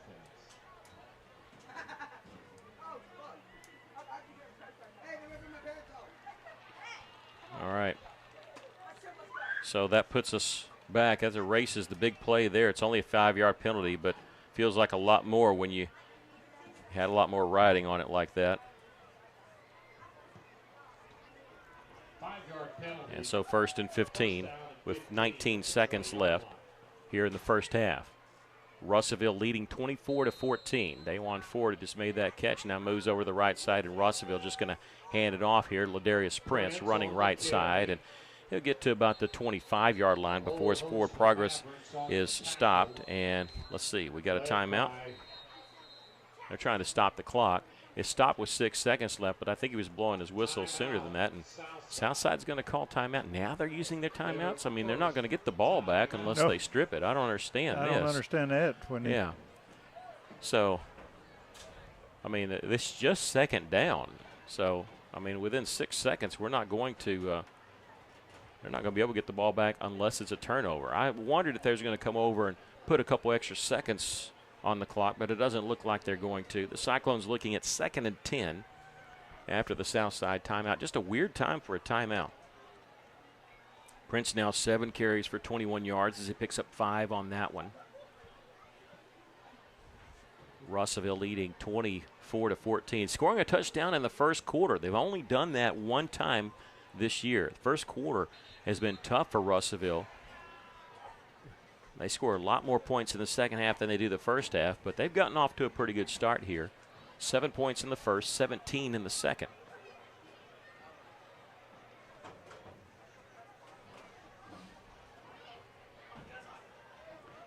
And now after the timeout, the Cyclones looking at 2nd and 10 with 6 seconds left. Would be hilarious if we scored here. You wonder why Southside would have taken that timeout. Hallmark in motion. He'll settle behind the right guard and the right tackle. Play action. Jones going to roll to his left. He's got a lot of room here. He's going to tuck it and run. 1 second. As that's the time is going to expire. He'll be taken down at the 36-yard line. A first down run for Luke Jones, but that is the end of the first half after the pickup there of 11 yards. So we've come to the end of the first half. Pretty good half for the Cyclones. They lead at 24-14. We'll take a break. This is Cyclone football on the EAB Sports Network. Quarterback, guard, running back, every position has a role in building success. If you want a position where you can build success in your own career, Lexicon is hiring welders, maintenance technicians, millwrights, project managers, and more. Learn while you earn with free on-the-job training through Lexicon University. Competitive pay, comprehensive benefits, an on-site health clinic, annual bonus program, and more. Check out lexicon-inc.com/football and join us as we build America one project at a time. Little Rock is a place where you'll be amazed by everything that awaits every member of the family. Explore sites like the Little Rock Zoo or hike to the top of Central Arkansas at Pinnacle Mountain State Park, which opened its brand new visitor center in 2023. Learn about the world around us at the Museum of Discovery, a nationally ranked children's museum, and at the Central Arkansas Nature Center, where you can see alligators up close. You can tour the Oval Office at the Clinton Presidential Library and walk in the footsteps of civil rights pioneers at the historic Central High School. Learn more at littlerock.com today. Lyon College has been shaping Arkansas's future for 150 years, educating students who truly make a difference. Our alumni, they're the computer scientists, artists, engineers, business leaders, teachers, and healthcare professionals you rely on every day. And when it comes to med school, Lyon grads have an acceptance rate that's more than double the national average. Ready to be part of something big? Learn more at lyon.edu. Lyon College, building a better world starting right here in Arkansas. If you find water leaking from your ceiling, it's important that you take immediate action to avoid further damage to your home. Leaky roofs never fix themselves or get better on their own, so even if the leak isn't that bad yet, you should get it fixed now. Call Miller Roofing Company. They've been serving the River Valley since 1991 with a reputation for superior work and reliability. So before that leak gets worse, call Miller Roofing Company, 890-3499 to set up an inspection. Welcome back. The Cyclones lead it here at the half by a score of 24-14. A good first half for Russellville. As not a lot of stuff went wrong for the Cyclones. Maybe one big play by Southside and one big drive, but Russellville, pretty good first half when you compare what we've had this season. And Russellville coming out, look, this is a big game for both teams. Russellville couldn't be eliminated with the playoffs with a loss, but it'd be tough. Southside will be eliminated by the playoffs with a loss, so both teams looking to win to try to get a spot in the playoffs. And Russellville answering the bell in that first half, leading by 10. What's your thoughts of the first half? Well, Russellville did what they needed to do. They controlled the flow of the game by controlling the clock, moving the ball down the field. No turnovers. That was the big thing. Getting first downs. That was the second thing. One of the second things we talked about. On defense, we created a turnover. We said that this guy has 10 interceptions in pregame. We came up with one, a big one. The way he was throwing the ball there, throwing it in Mosley's direction, we could have had another one or two of them. But our defense played good.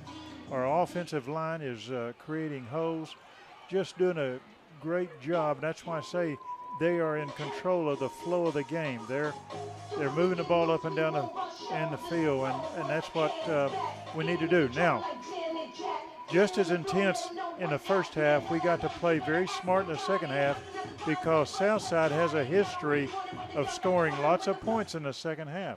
So we got to be ready for them when they come out.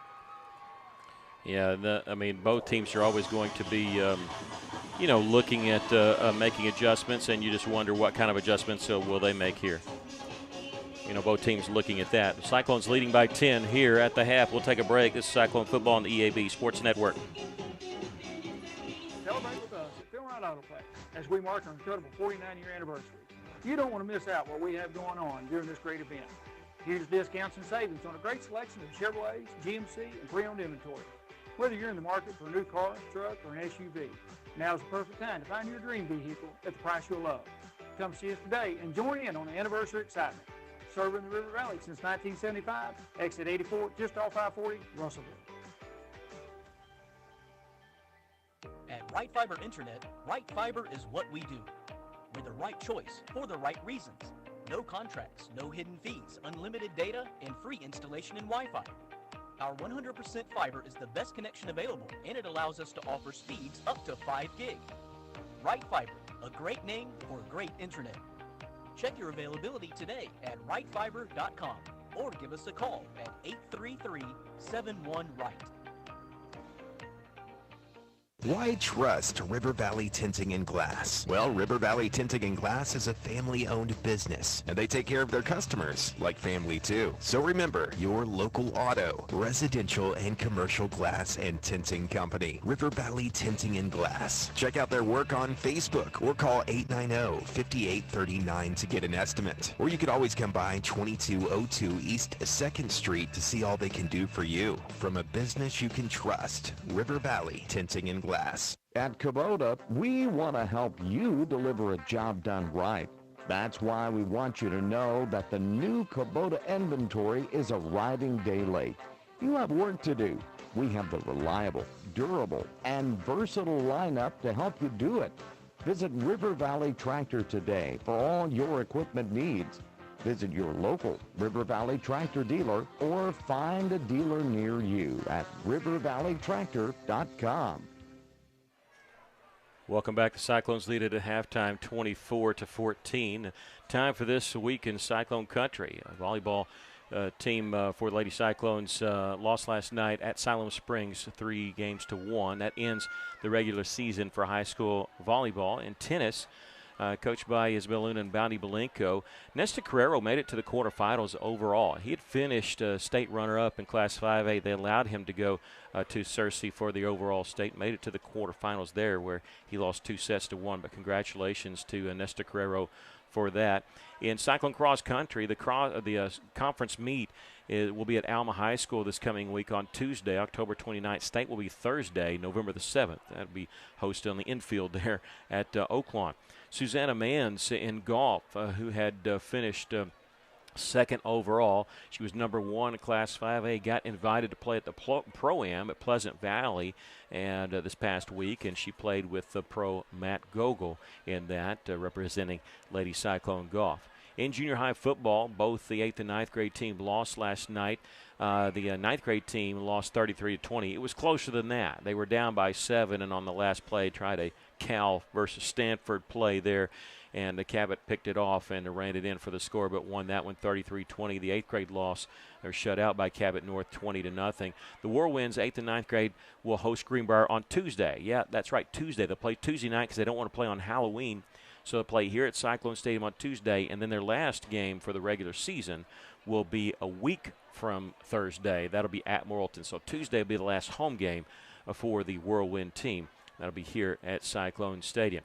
And then also, finally, basketball season's getting ready to start. November the 7th, mark that on your calendar. That'll be Cyclone Madness at Cyclone Arena. Going to be a little bit different this year, but they'll start at 4:30. They'll have the 7th grade Spirit team. The 7th grade boys and girls will scrimmage at 4:35. RJHS Dance at 5:15. 5:20, the 8th grade boys and girls will scrimmage. And then 5:50, Russellville Junior High cheer team will perform for 5 minutes. And then at 5:55, you'll have the 9th grade girls and the 9th grade boys to follow. At 6:25, the Russellville High School dance team will perform. And then the Lady Cyclone girls team will practice from 6:30 to 6:50.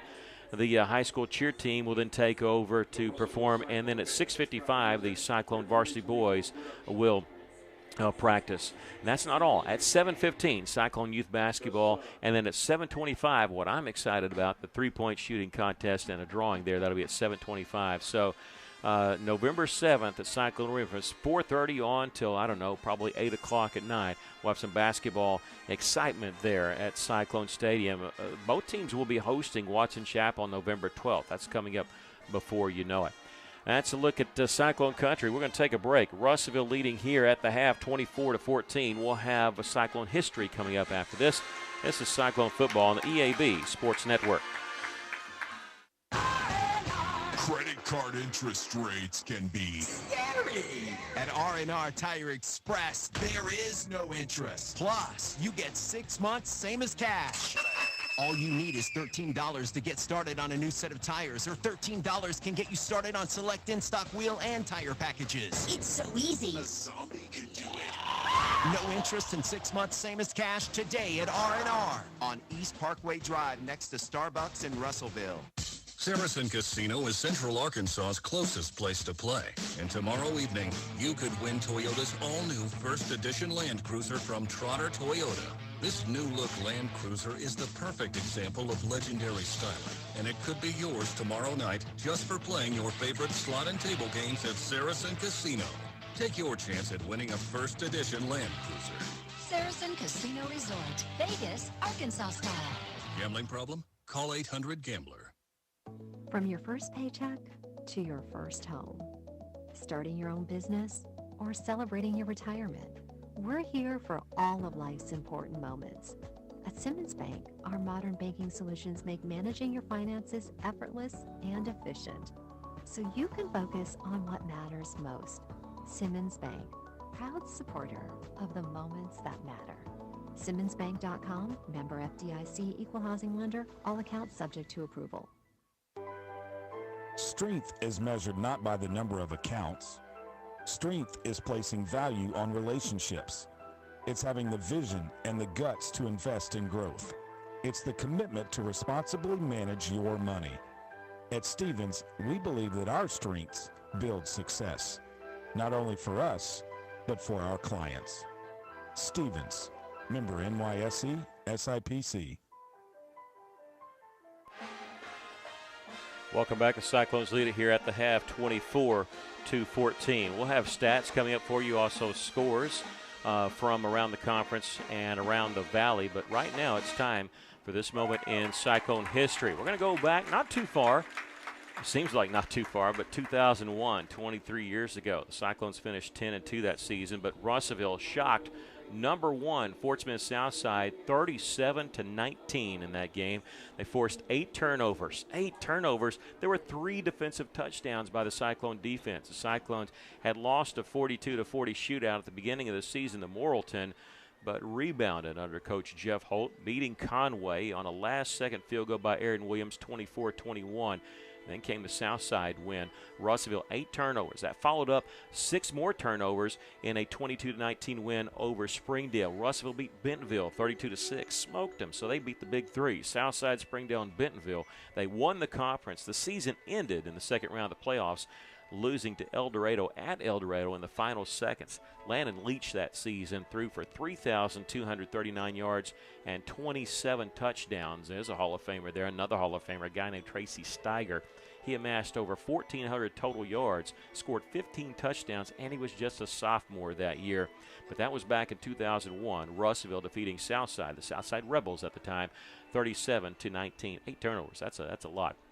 And 3 defensive touchdowns. Again, that was back in 2001, a 10-2 team for Coach Jeff Holt, scoring 309 points that season and allowing just under 200. One more that I need to highlight, though. Back in 1991, it was a home loss against Barry Lunny and Fort Smith Southside, but Barry Lunny was knocked out of that game in 1991, had minor surgery, cartilage damage caused by Bryant Richardson on a big hit. But the reason I bring that up is the quarterback that came in and led Southside to a victory was Justin Forsgren. It was the uncle of the starting quarterback tonight for Southside, Blake Forsgren. And he quarterbacked that victory against the Cyclones, ended up quarterbacking Southside until Barry Lundy came back. They won the state championship that year, and then they won it in 1992. But I want to highlight that because of the family connection there for Fort Smith Southside. That's your look at Cyclone history. Russellville leads it here by 10, 24-14. We'll take a break. This is Cyclone football on the EAB Sports Network. The love of football defines fall weekends, and in many homes, our families. But it's a demanding sport that can cause injury. That's why UAMS Health Orthopedics and Sports Medicine is on sidelines and in locker rooms for high schools and colleges across the state, ready to care for athletes with clinics in Central and Northwest Arkansas. UAMS Health, official orthopedics and sports medicine provider for Razorback Athletics and future Razorbacks all over Arkansas. Learn more at uams.health/team. College dreams come true at the University of Central Arkansas, especially now with the UCA commitment. This new program provides a debt-free pathway for tuition and fees for Arkansas students whose families earn $100,000 or less a year. And that impacts everything. It's fewer barriers and endless opportunities. Welcome to Bear Country. Learn more about the UCA commitment at uca.edu.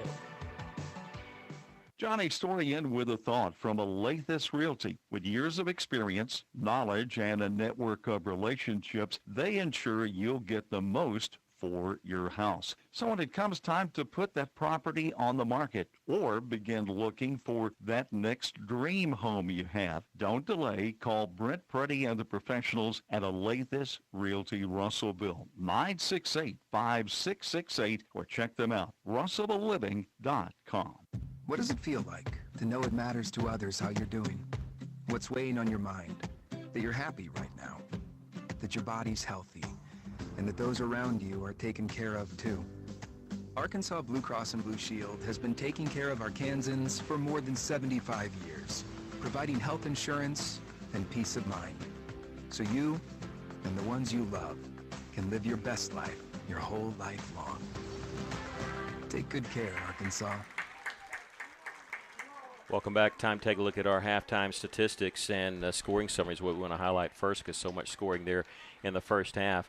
Southside drove down on their opening drive. They go 52 yards in 9 plays but miss a field goal from 21 yards out, very close. Russellville on their second possession after that missed field goal, they end up going 80 yards in 10 plays at 5 minutes, 25 seconds. Luke Jones hit Magnus Golden for a 22-yard touchdown pass. Perez added the extra point. Jesus Perez made it 7-0 there in the first quarter. That's how the first quarter ended. But before the first quarter ended, Cash Booker, an interception for Russellville, returned it 22 yards to the 22. Russellville early in the second quarter ended up turning that into points. 22 yards in 5 plays in just a minute 44. Jones carried it in from 1 yard out. Perez added the extra point. It was 14-0. Southside, though, came right back. They go 79 yards in just 3 plays in 55 seconds. Forsgren hit Peyton Zimmerman for a 63-yard touchdown pass. Rodrigo Hernandez, who had missed that the short field goal, hit the extra point. It was 14-7. Russellville came right back, 60 yards in 3 plays in almost 4 minutes. It ended up in a 31-yard field goal by Jesus Perez, and that made it 17-7 Russellville. The Cyclones weren't done. They go 60 yards in one play. Luke Jones hit Marcellus Olsen on a short little pass, but it goes for 60 yards and a touchdown. Perez added the extra point, 24-7. That play, that drive just took 12 seconds. But then, before the first half was over, Southside goes 70 yards in 12 plays in 4 minutes, 2 seconds. Forsgren carried it in from 9 yards out. Rodrigo Hernandez added the extra point, and that's where we stand, 24-14. We're going to also post the stats on our Facebook page, the Cyclone Booth. We'll tell those to you right here. 252 yards of offense for Russellville, 202 for the Mavericks.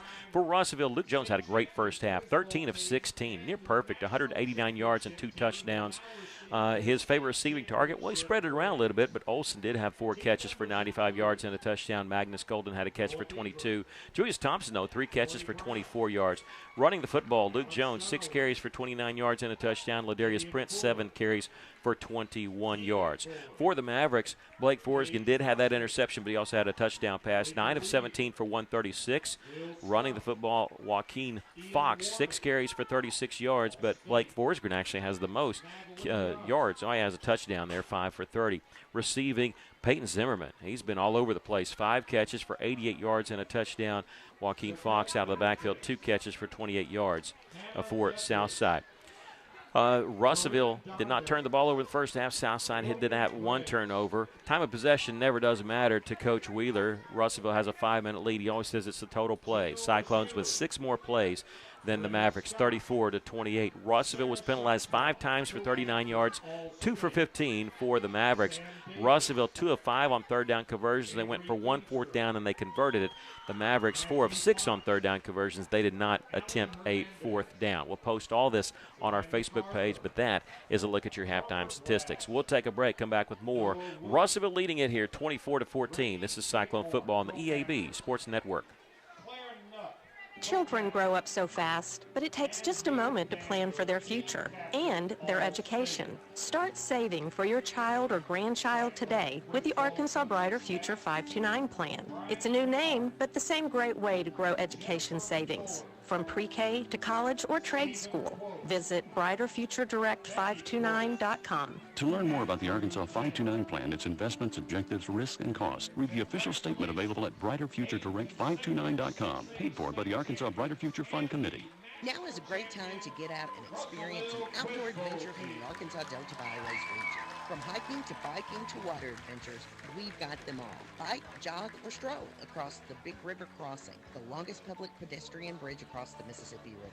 Do some fishing or kayaking on Lake Chico, the largest oxbow lake in North America. Explore the beginnings of Arkansas at Arkansas Post National Memorial. Visit deltabyways.com for more ideas. This ad paid with state and regional funds.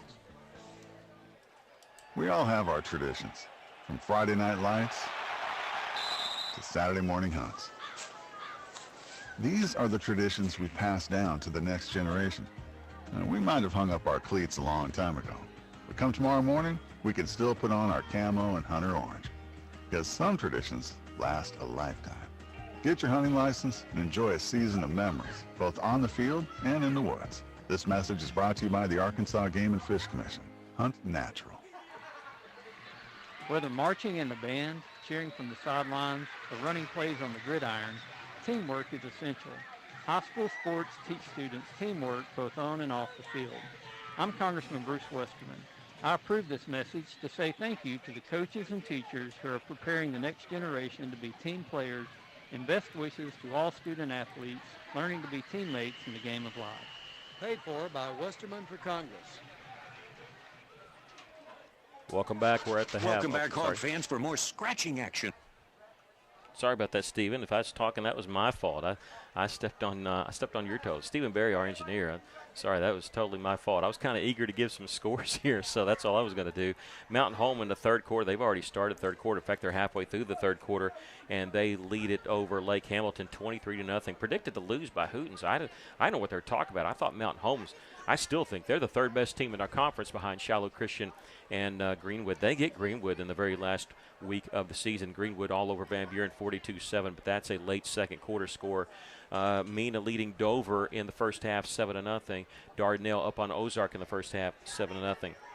So That's all that we have right now. Remember, over on the radio side, 102.3, we'll actually have a scoreboard show hosted by Rex Nelson from 10 o'clock until midnight. We'll take a 60-second break and be back with the second half. This is Cyclone Football on the EAB Sports Network. Welcome back, Hog fans, for more scratching action from the Arkansas Scholarship Lottery. This is looking like a good one. First appearance of the dime we've seen all season, Tom. The luck is thick in here tonight. After all that scratching, she's a winner! The Arkansas Scholarship Lottery. Every day's a chance to win big. Pick up a ticket today. This is winning. Call or text 1-800-522-4700 for Problem Gambling Helpline. Celebrate with us at Phil Wright Auto Play as we mark our incredible 49-year anniversary. You don't want to miss out what we have going on during this great event. Huge discounts and savings on a great selection of Chevrolets, GMC, and pre-owned inventory. Whether you're in the market for a new car, truck, or an SUV, now's the perfect time to find your dream vehicle at the price you'll love. Come see us today and join in on the anniversary excitement. Serving the River Valley since 1975, exit 84, just off I-40, Russellville.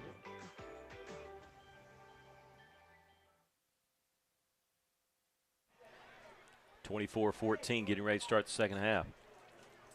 Southside will get to decide since they deferred. Obviously, they'll want the football. We've had no wind tonight on this partly cloudy night, so Russellville really doesn't matter where they like to go towards in the fourth quarter as they get to decide which way they want to go. And said they had 20% chance of showers tonight, but you know, I saw it sprinkling early this morning when I was leaving the house, but really, I don't think it's been an issue at all. I mean, tonight, I mean, they said partly cloudy, but to me, it's been nice. The only bad thing I could say, it's real muggy tonight. There's been no wind, and everybody's kind of been complaining about that. It doesn't feel like late October weather for football.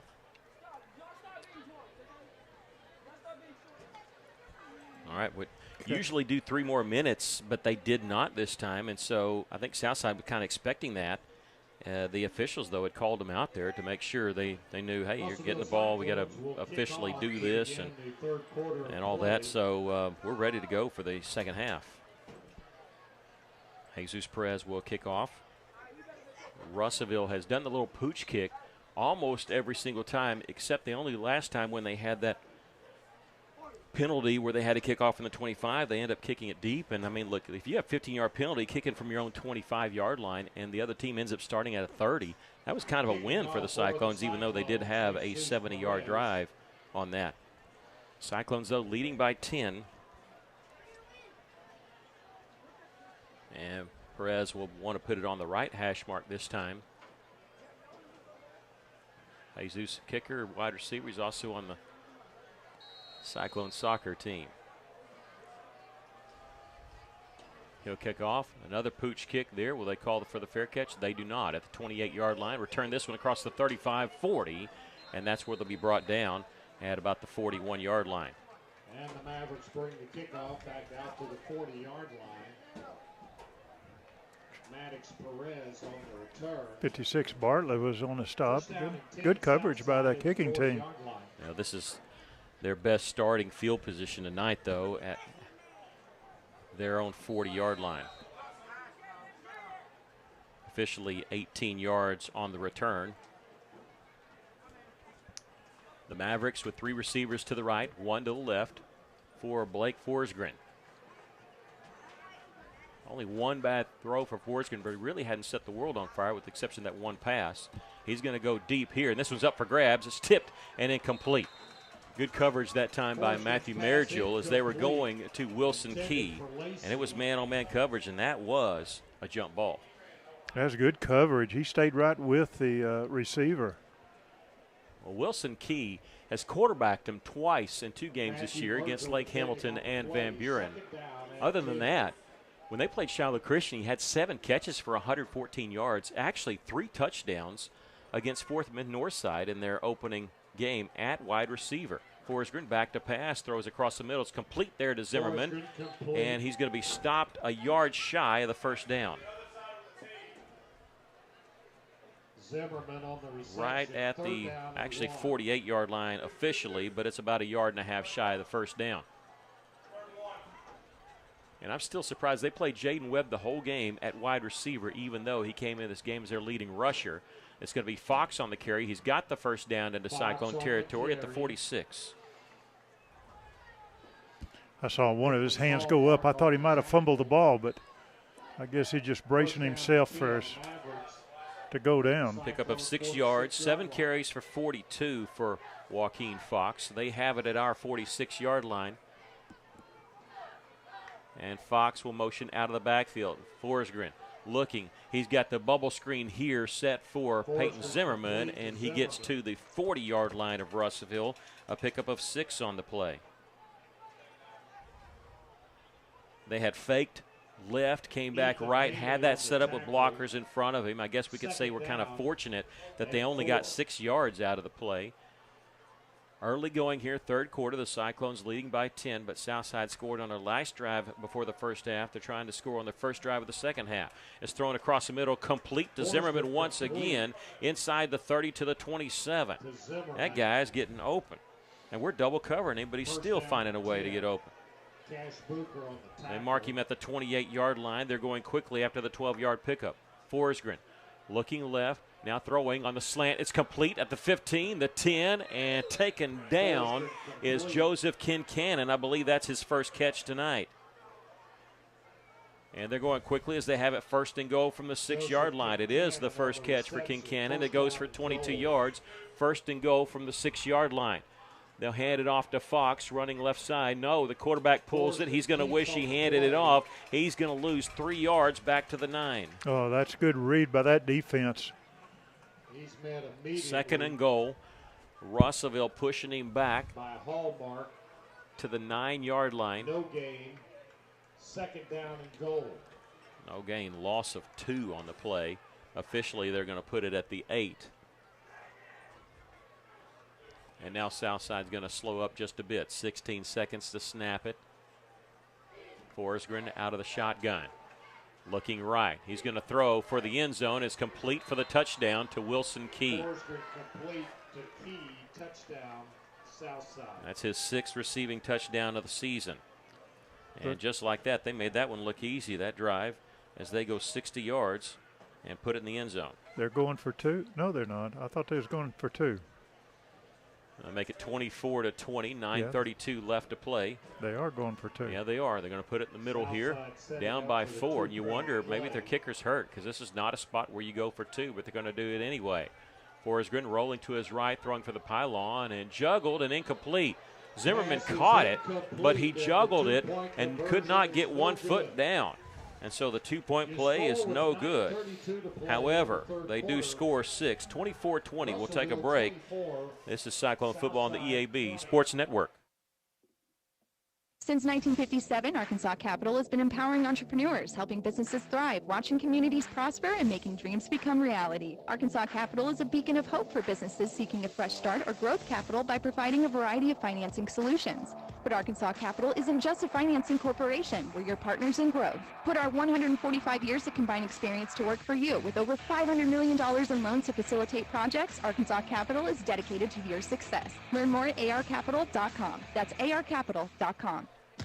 The folks at Arkansas River Valley Heating and Air want to take a moment to not only thank you for your business, but also the opportunity to work for you and give your family whole house comfort. Every kind word that you've put online and personal recommendation to your friends and family is appreciated. And customers like you are not only vital to their business, but vital to making our community as great as it is. From their family to yours, thank you from Arkansas River Valley Heating and Air. Well, it's just weird that they went for 2 there, down 4. You kick the extra point, you're down 3. But they did go for 2, miss it. The Cyclones lead at 24-20. And we have a stoppage of play, and I'm not sure. I see the flag. I think we're. Yep.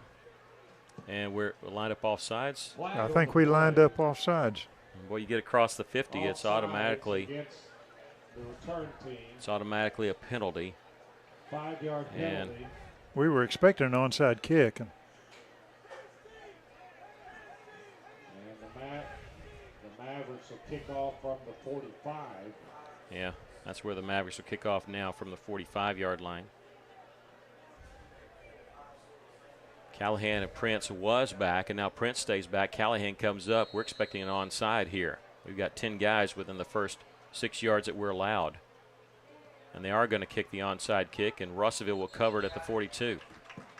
And that's going to be covered by Malachi Varnell. And the Russellville Cyclones will have first down. Russellville will have it at the 42-yard line.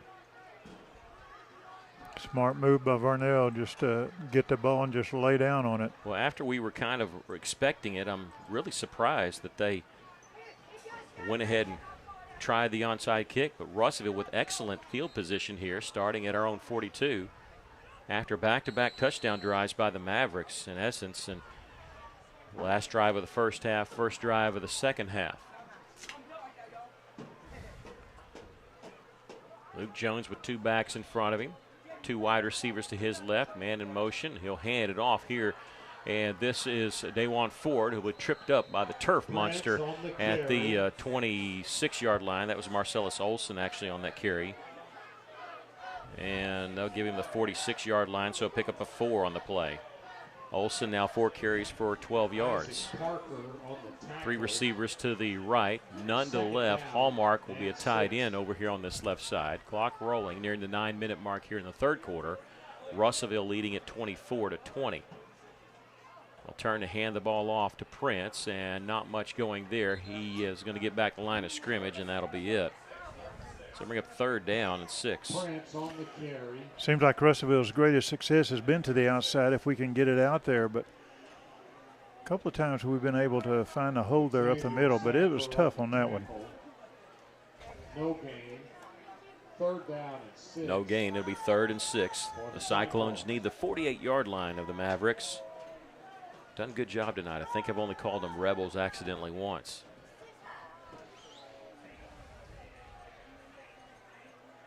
Empty backfield. Now Magnus Golden will be joining Luke Jones back there. And here comes the blitz. Jones going to follow his lead his lead blocker, Magnus Golden, right up the gut. He'll get to midfield. He'll be a couple yards shy of the first down. And now decision time for Coach Wheeler, looking at 4th down and a little bit over 2 yards. 4th down and 2. At the very least, we might try to draw him off sides. I don't know. Luke Jones can punt.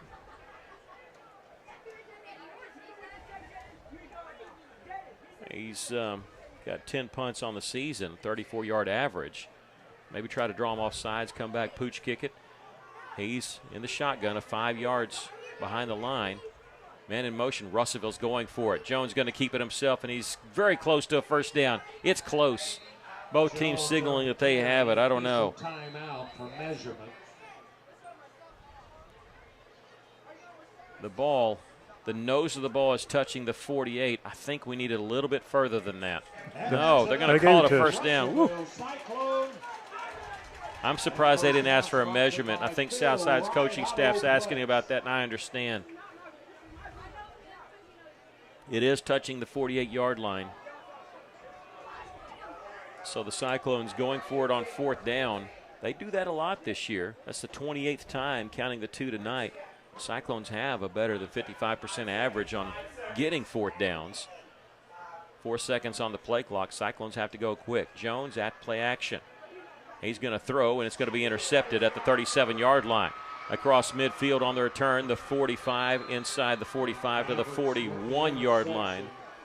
And that is Dominic Parkinson, their second leading tackler, and his first interception of the season. I don't know if Luke saw that linebacker there slipping over there to that left side.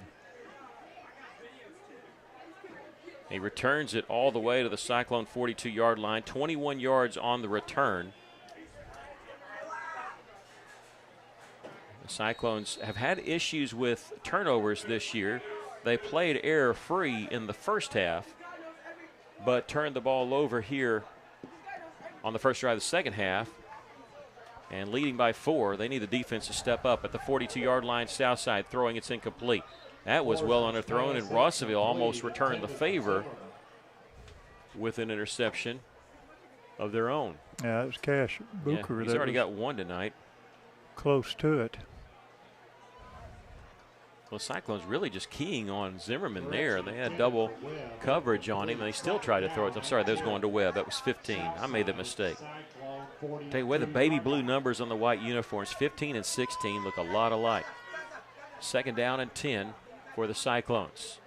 The give is to Fox running left side. He's got a lot of room. He's to the 35-yard line before being pushed out of bounds. And that'll give them a chance at 3rd and short. They're going to mark him down at the 36-yard line. So pickup of 6. Fox now 8 carries for 48 yards. 3rd down and 4, and they're going quickly here. Fox going to keep it himself, and he's going to be a yard, and that's it. Well, they tried to go quick to catch the Cyclones napping, but Russellville was not asleep. 4th down and 3. They need almost to the 32 for a first down. Their lineup go for it. The Cyclones lead at 24-20, under 6.5 to go here in the 3rd quarter. Key point in this game right now. Southside kind of in that no man's land. Too long for a field goal, too short for a punt.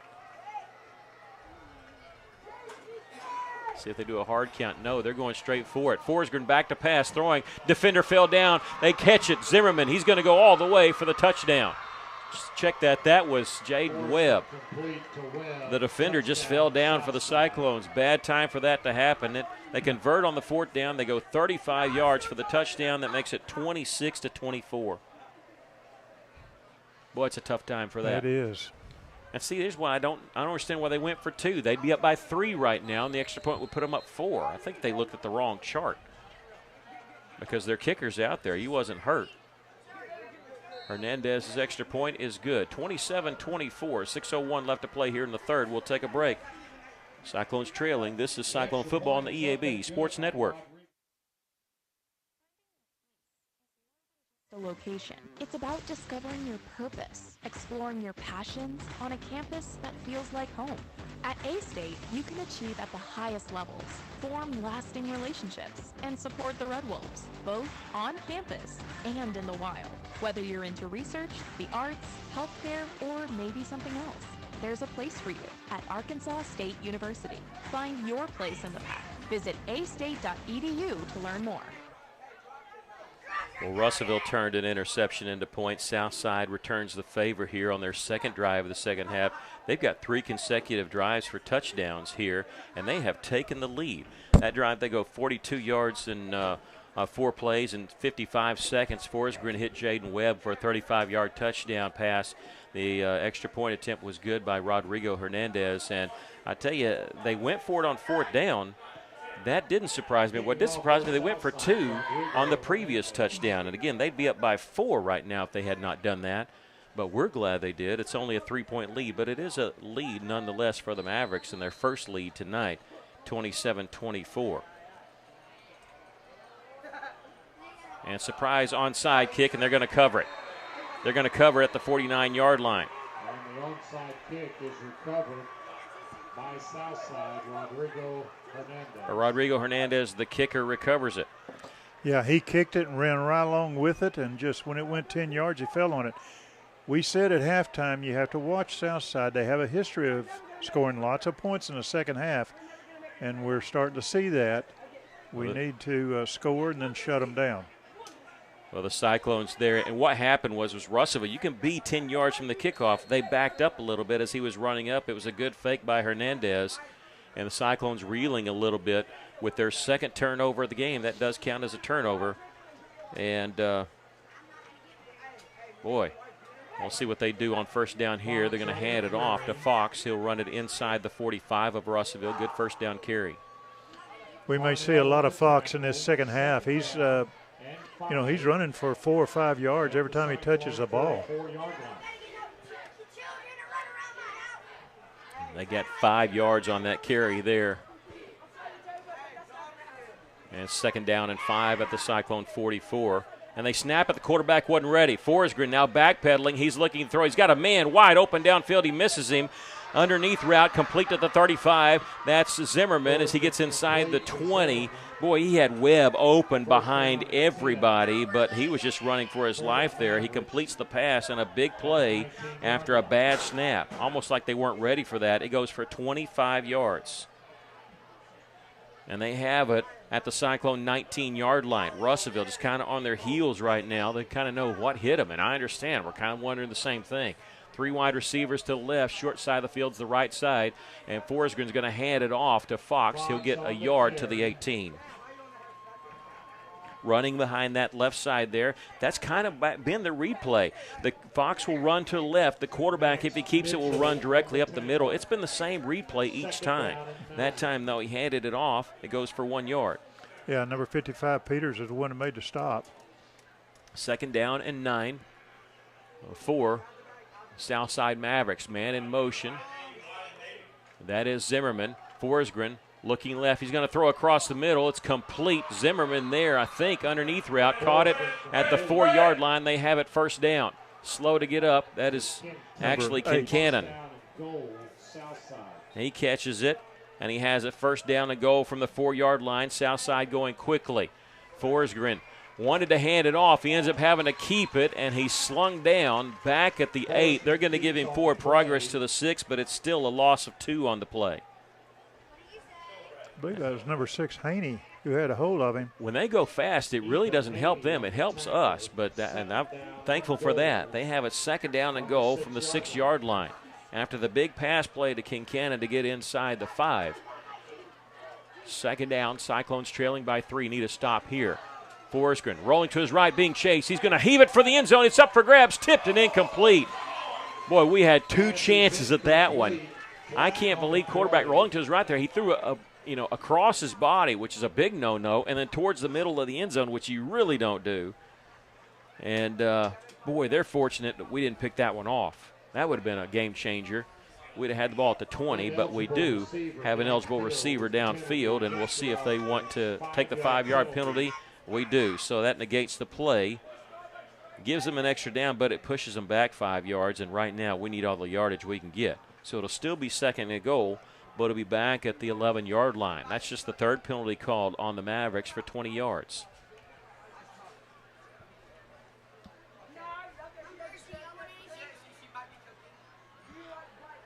Two wide receivers to each side.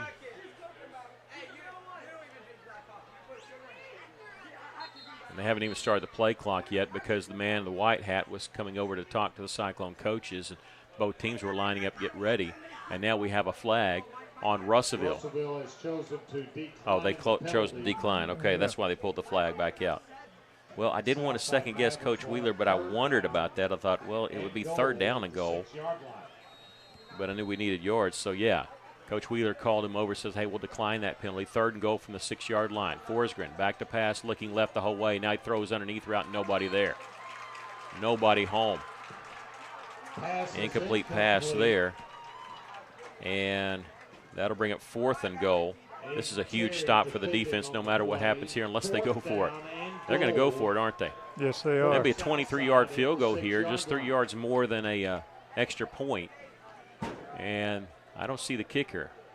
And now they're going to run people. Go ahead. Go. I was just going to say that play was going for Key, but we had 3 defenders around him, so good defense. Yeah, for Rodrigo Hernandez on to try the field goal here.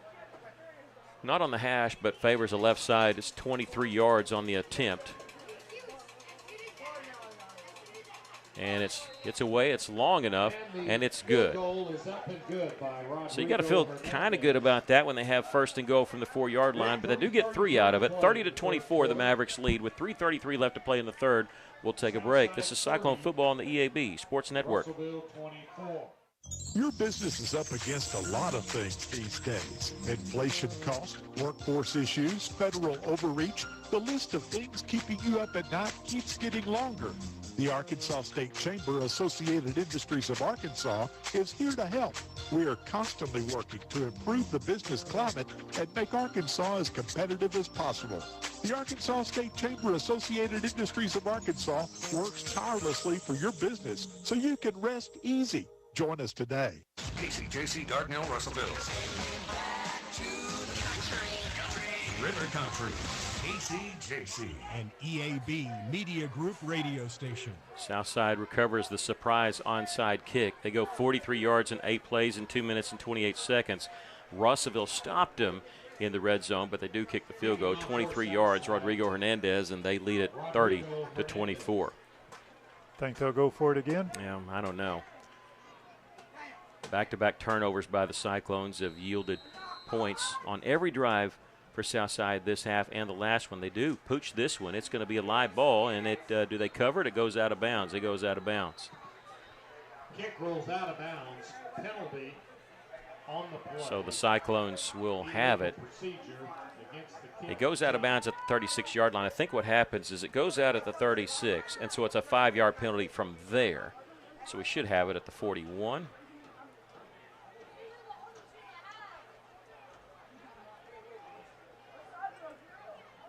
If it's inside the 30, it goes to the 30. If it's outside, not quite to the 30, it's a 5-yard penalty. There's a bunch of different rules on if a kick goes out of bounds. We could actually make him move back 5 yards and kick it again, but I think we're just going to be happy to put our offense on the field. 24 points for Russellville, 30 for Southside. We'll talk about all that happened here, but we just need some first downs. Russellville at their own 41-yard line to start this drive. It's been a while since they've been on the field with their offense because of the drives by Southside. Ladarius Prince going to carry it on first down as he gets to the 43-yard line to pick up 2 on the play. Cyclones threw an interception. It turned into points for Southside, and then fumble on the kickoff is official fumble as we have an injury timeout by Southside. That led to a Southside field goal. The last 4 drives by Southside, the last one of the first half and all 3 here in the second half, have been touchdown, touchdown, touchdown, field goal. Russellville kind of had a string of that where they had 4 consecutive drives where they scored from the first to the second quarter, touchdown, touchdown, field goal, touchdown, had built up a 24-7 lead.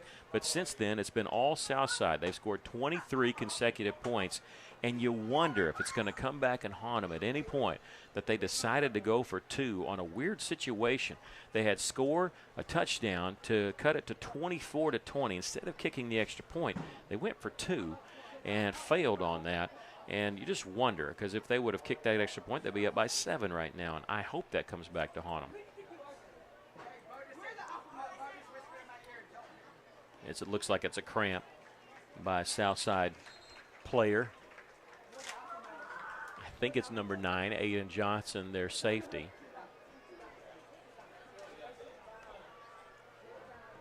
Second down and 8 after the 2-yard carry by Ladarius Prince, who has 9 carries for 23 yards tonight.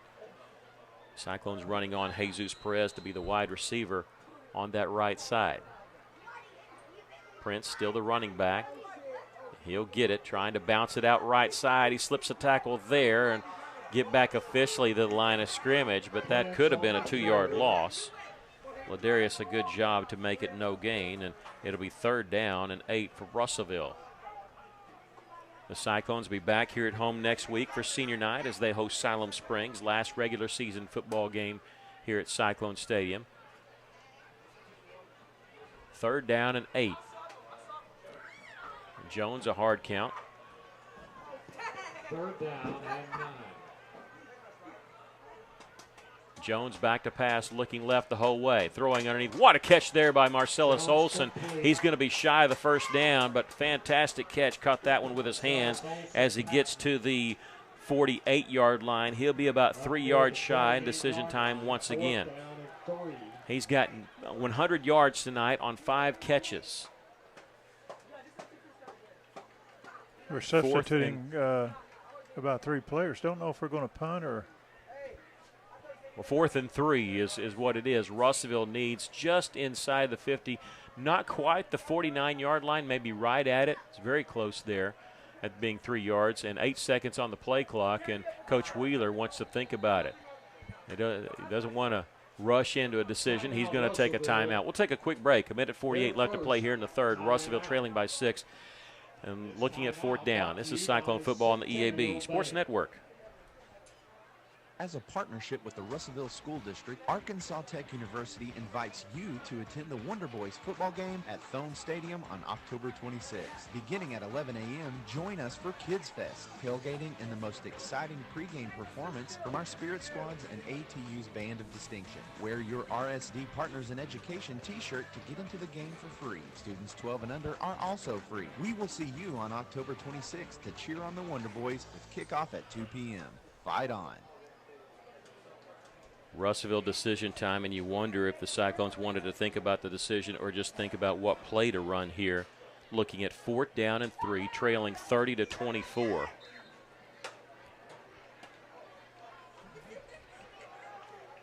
Taking a timeout. The minute 48 left to play here in the third quarter. And this is a good timeout for the coaching staff and the team to talk about Cyclones this. going for it here, or at least they're going to show that they're going for it.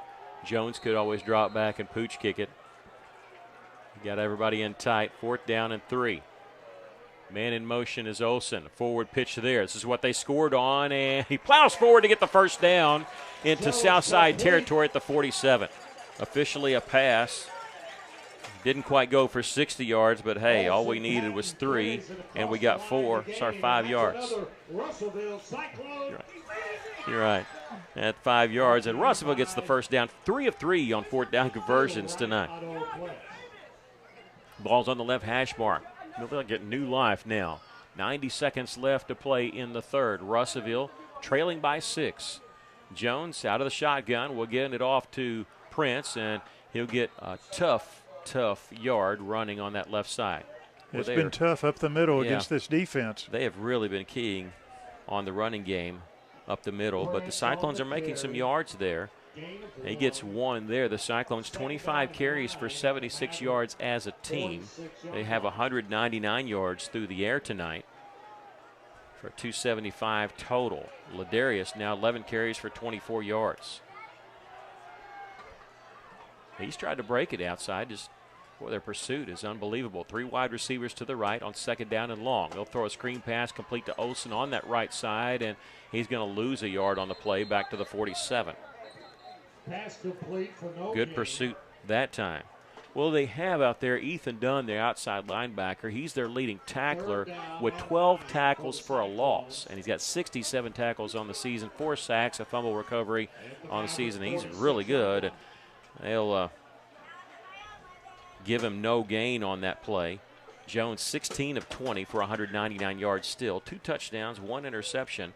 The Cyclones looking at 3rd down and long. 3 receivers to the left, 1 to the right. Back to pass on play action, trying to set up the screen. It's complete to Ladarius, and he's going to get inside the 45. It'll be 4th down and long if Russellville wants to go for it. They're blowing it dead here. And that is the final play of the third quarter. Cyclones trail by 6, again looking at a 4th down. This time is going to be 4th and long, but not before we take this break. This is Cyclone Football on the EAB Sports Network. Arkansas Tire and Auto Service. We're more than just tires. Consistent, responsive, honest and fair. What makes us different? We're the ones who care. Trust our experience to know what you need. Professional and fast. See what we mean. Arkansas Tire and Auto Service. We're more than just tires. Arkansas Tire and Auto Service, 2304 East Main, Russellville. Celebrate with us at Phil Wright Autoplex as we mark our incredible 49-year anniversary. You don't want to miss out what we have going on during this great event. Huge discounts and savings on a great selection of Chevrolets, GMC, and pre-owned inventory. Whether you're in the market for a new car, truck, or an SUV, now's the perfect time to find your dream vehicle at the price you'll love. Come see us today and join in on the anniversary excitement. Serving the River Valley since 1975, exit 84, just off I-40, Russellville. Greenwood has already defeated Van Buren 63-14. They're crushing everybody that gets in their way. Mountain Home was shutting out the Wolves, and they still are. That one blew it by the Hootens. I don't know. I don't know where they were coming up with Lake Hamilton winning that game. Mountain Home leading 36-0 with under 2 minutes to go in the fourth quarter. As we start the fourth quarter here, Russellville trailing 30-24, looking at 4th down and 7. This one may be too long to go for, but look at this formation. Almost everybody lined up on the left side. Odd formation. They'll snap it over the head of Luke Jones, and he's going to have to cover it back at the 37-yard line. And that's tough because Russellville turns the ball over on downs all the way back at the 38-yard line, a loss of 18 on the play. And Cyclones need something from their defense. They need a turnover. You can't allow them to get any more points. as Southside with a 6-point lead. Even a field goal puts you down 2 scores. I think Luke was going to kick that, but you're right. We need a turnover right here. The Mavericks will start at our 38-yard line. Again, a loss tonight does not kick Russellville out of the playoffs, but it means that Russellville will need some help. A win puts Russellville in the playoffs no matter what happens in the last 2 weeks. Back to passes Forsgren. Here comes the blitz. They're chasing him back. He's going to heave it towards the first down marker. And they're going to talk about this and see was this intentional grounding. They're talking about it. They're going to say incomplete pass. You got to be outside the tackles, and now a player goes down for Southside, and I'm sure it's a cramp, but it has a look of somebody that goes down to stop the clock. I don't think that's what it is, but he just sort of said, I've got to sit down right now. And on a night like tonight, we have seen some cramps, and don't doubt that this is what this is there, whoever that is for Southside, they're stretching out his left leg. We're going to take a quick break here. 11:49 left to play in the ball game. The Cyclones trail by 6. This is Cyclone football on the EAB Sports Network. Farmers Co-op, East Main, Russellville. Mike Apple's along with us. Mike, you guys have some great culvert deals. People looking to do some work on the farm or around their home, you can help. You bet. We've got plastic culvert from 8 inches up to as big as you want to go, 20 feet, 24 feet.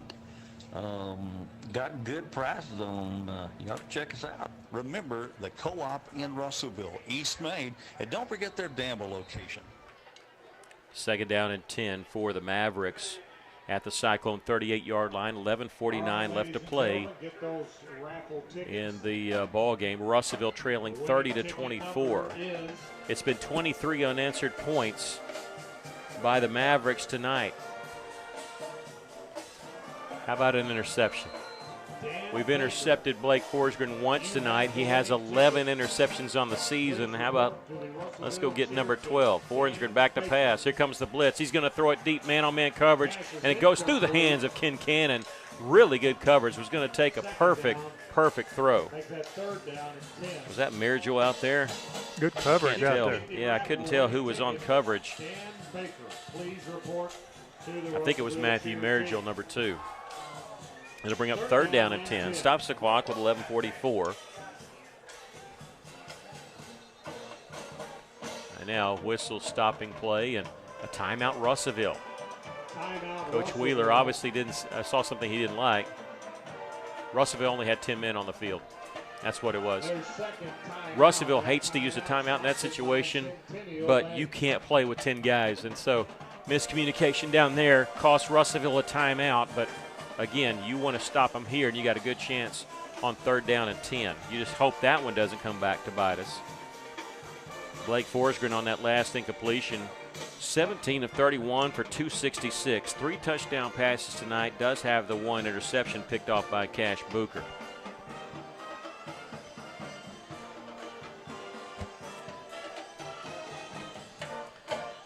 The Mavericks, 266 yards of offense, 201 for Russellville.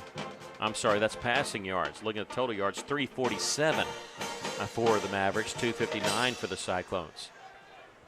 After tonight, 2 more games of the regular season. We mentioned Russellville will be right back here on Friday night, hosting Siloam for senior night. And then 2 weeks from tonight, we'll go on the road.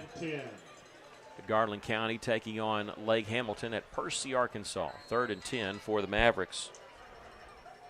2 wideouts to each side. Forsgren back to pass, looking right the whole way, throwing his completed pass, caught it and stepped out of bounds. And I think that was Wilson Key. Boy, just caught that and tiptoed, knew exactly how much he needed. He has the first down at the 27-yard line, pickup of 11 on the play. Callahan's arguing, saying he was out of bounds when he caught that. It was close. 2 wide receivers to each side. They'll hand this one off to Fox, and Fox going to be dropped for a loss back at the 30. Loss of 3 on the play. That helped. Fox on the carry. 2nd down and 13 for Southside. Clock rolling.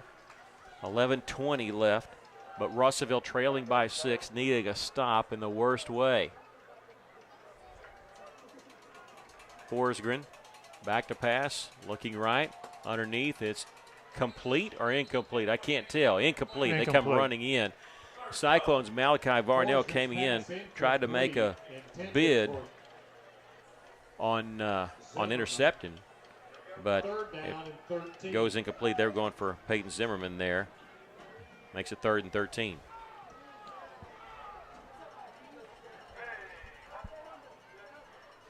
Blake Forsgren, his uncle was the quarterback for Fort Smith Southside, backup for Barry Lunny Jr. back in the early 90s. They went back-to-back state championships then, 91-92. Our PA guy, Mike Cloud, was a part of that team. Back to pass, Forsgren. Here comes the blitz from the outside. They pick it up, and now the pocket collapses, and Russellville's going to get a sack back at the 41-yard line. Boy, great time for the sack, too. Ooh. Because it just blows up. No, I didn't see it.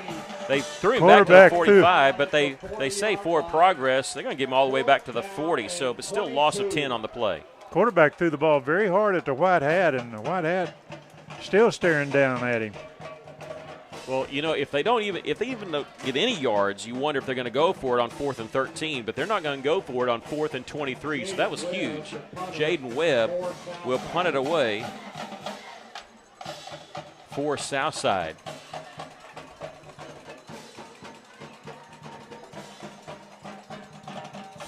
He'll pooch kick this one. This is a bad kick.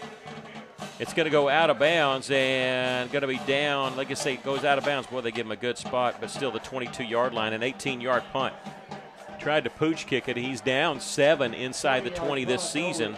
That one was a bad kick, though. And Russellville gets pretty good field position when you, all things considering, when you turn the ball over at our 38-yard line.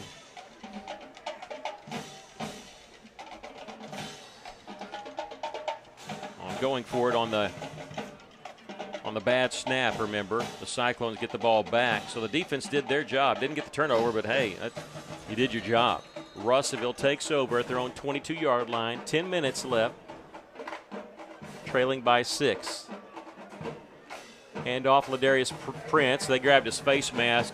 He's going to be stopped for a 2-yard loss, but this is going to be a face mask. Just wonder if it's going to be a 15-yarder or a 5-yarder. They grabbed his face mask to slow him up. If they turned his head a little bit, and that's where it gets to be a judgment call. If they turned his head, it's a 15-yarder.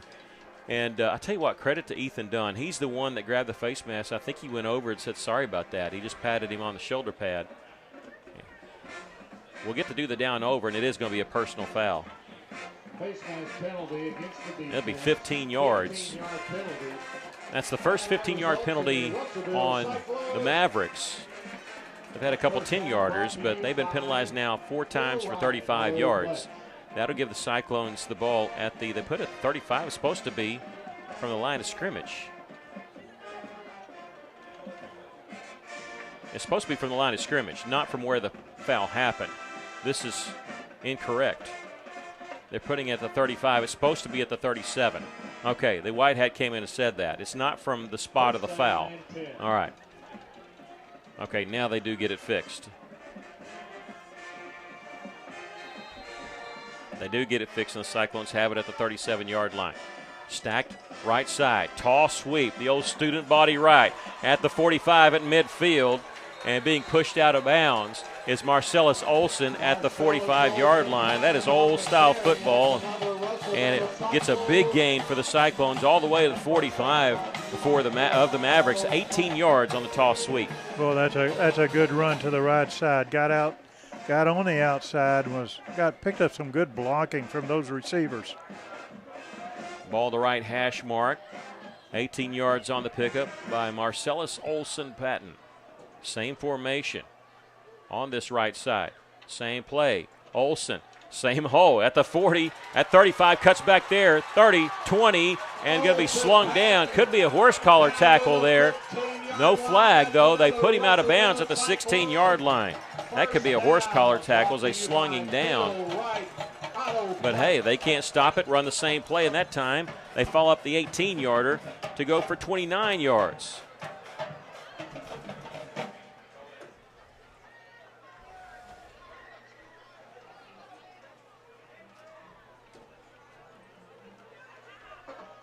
I'm still wondering why they didn't call that as they grab the back of his shoulder pads to take him down. But, hey, it's a first down for the Cyclones as they're in the red zone at the 16-yard line of Southside. We go in same formation here except the back as Ladarius Prince. He's over to the right side. We're setting something up straight up the gut.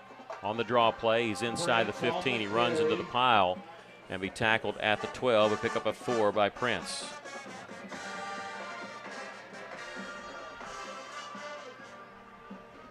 Braxton Youngblood on the tackle.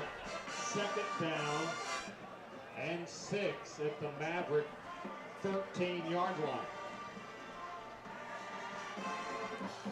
Second down and 6. Now going under center is Jones.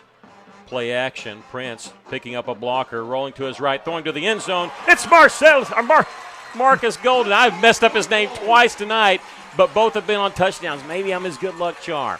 Magnus Golden, the second touchdown reception tonight, and the third one of the season.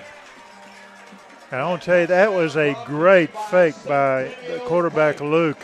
No one knew he had the ball. Yeah, he hit it nicely, didn't he? Oh, he and did. Rolling out. And Magnus, hey, he found the window there. He was right behind the linebackers. The touchdown ties the game at 30. Here with 9 minutes exactly left, and the extra point by Jesus Perez is good. Now you wonder why Southside went for 2. We would be tied, but right now the Cyclones have a 1-point lead. We'll take a break. This is Cyclone Football on the EAB Sports Network. When a patient rings the bell after completing cancer treatment, we celebrate one more step toward healing. And with the new UAMS Baptist Health Cancer Center, we celebrate the trusted choice in cancer care. The 2 greatest healthcare forces in Arkansas have come together to deliver second-to-none treatments with the latest technology, all in celebration of you. Learn more at baptist-healthcancercenter.com. Baptist Health, for you, for life. Hey, the Cyclones score there, but don't forget those 2 back-to-back toss sweeps to Marcellus Olson. 18 yards, 29 yards. What play design there and execution there by the Cyclones. And they pick up 2 big chunks of yards, really flipped the field. They started from their 37. After that, those 2 plays, they were at the 16-yard line. And then it was Magnus Golden catching the touchdown pass from Luke Jones of 12 yards. Perez added the extra point to give the Cyclones a 31-30 lead. Russellville, in just a minute 8 seconds, they go 78 yards in 4 plays, finally answer the 23 unanswered points. Well, they've been answered now by 7 of the Cyclones, and Russellville leads it by a point.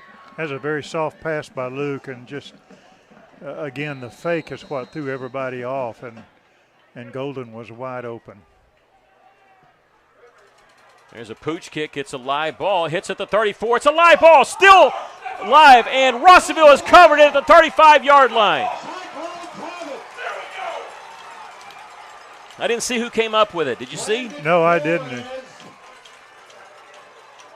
Jesus Perez and the Cyclones have it at the 35-yard line. Make that 22, Daniel Tackett. Daniel Tackett coming up with it. How about that? The ball at the 35-yard line, and the Cyclones have it first down. So we recover an onside kick. We'll take that. That's kind of like your 8-iron shot, isn't it, where it hits and rolls backwards? That's what wish. that ball did. It took 3 seconds. The Cyclones get the turnover, leading by a point, and now they're in business at the 35-yard line of Southside. Flea flicker. Jones going for it all. He's got a man open, and it is incomplete. Flag on the play is going to be pass interference. Flea flicker. They were going to Julius Thompson back there. Southside's upset. They can't believe that this flag's being thrown. It was close. It was a bang-bang play back there.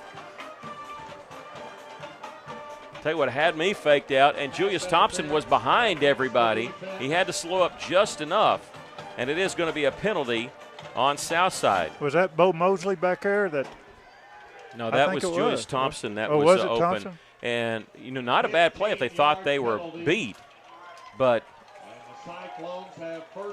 I think they're upset that they didn't think it was pass interference. It's a 15-yard penalty going against Southside. The Cyclones move to the 20-yard line of the Mavericks. 8:48 left to go here in the ballgame. The Cyclones lead it by a point, 31-30. Empty backfield. Luke Jones now, he'll move a man in motion. but won't go to the backfield. Marcellus Olson says, I'm staying right here. He's got one-on-one coverage, and now he's going to move in motion and stay right beside Jones. He'll take the handoff, and boy, he stumbled in the backfield, but able to regain his feet to pick up 4 to the 16. Gain of 4. Second down and 6. Marcellus now 7 carries for 63 yards. What we need to do is control the clock. That's what we're doing. Second down and 6 at the 16 of Southside. Russellville leading at 31-30. Taking their time here. 20 seconds to snap it. Olsen will check out. Ladarius Prince back in. Jacob Espinosa, number 3, is checking in. He's the slot receiver. Here on the right side, now Espinosa's in motion. Fake the pitch to him, and it'll be Ladarius Prince following his blockers. He's at the 10, he's at the 5, and pushed out of bounds there as he picks up first down yardage inside the 10 to the 5-yard line. Russellville will have it first and goal. 11 yards on the pickup for Prince. He has 39 yards on 13 carries.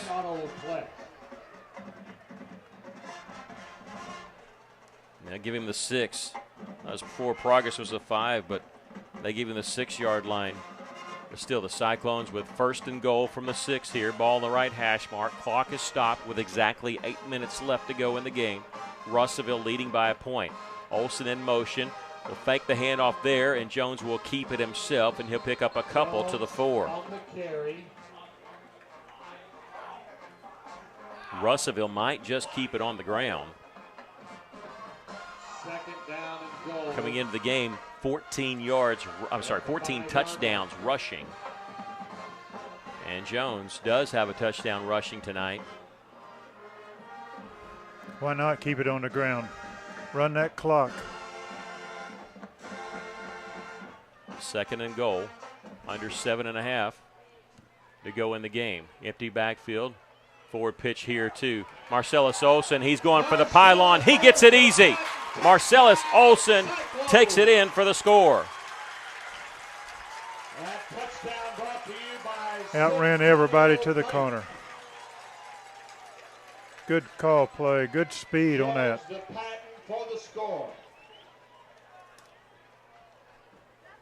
And officially a touchdown pass because it was a forward pitch.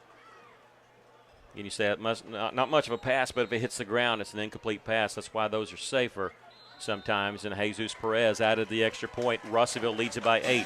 7:17 left to go in the game. The Cyclones lead it 38-30. We'll take a break. This is Cyclone football on the EAB Sports Network. Chambers Bank in Dardanelle is a full-service community bank that loves helping their community succeed and values their partnership with customers and businesses. Every relationship is important and starts with trust at Chambers Bank. They're available in person as a trusted local resource for your banking and financial needs, with 2 convenient branches in Dardanelle at 6th and Union and 4th and Union, or call 479-229-1505 to start community banking with Chambers Bank. Member FDIC. Well, on that touchdown drive after the onside kick, it's called an onside kick. It's called a fumble, even though they just didn't go for it. And kind of like the onside kick, the first onside kick that Russellville did not cover, Russellville recovers it. They go 35 yards in 4 plays in 1:40 seconds. Luke Jones hit Marcellus Olson on a 5-yard touchdown pass. The extra point by Perez is good, and Russellville leads it by a score of 38-30. And again, you just come back to the fact of Southside when they cut the Russellville lead to 24-20, they went for 2, which was a weird situation. And right now, if they would not have done that, they would be down 7. But as it is right now, they're down 8. They'll have to score a touchdown and go for 2 just to tie it. Perez will kick this one very high. Fair catch called for at the 29-yard line by Maddox Perez. Fair catch by Southside. And that's where Southside will start.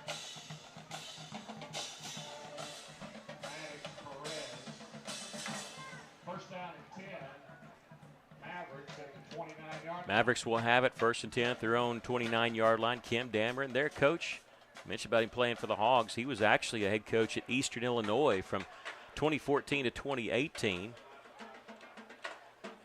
He had not coached been a head coach in high school until getting the Southside job. He's in his 5th season here. Back to pass for Southside is Forsgren. Throwing, it's incomplete. And boy, Zimmerman took a shot.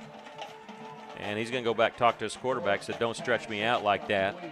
That was a bad pass, and Peyton Zimmerman took a big hit there on the incomplete pass. Second down as the clock stopped at 7:11 left. 3 receivers to the right, 1 to the left.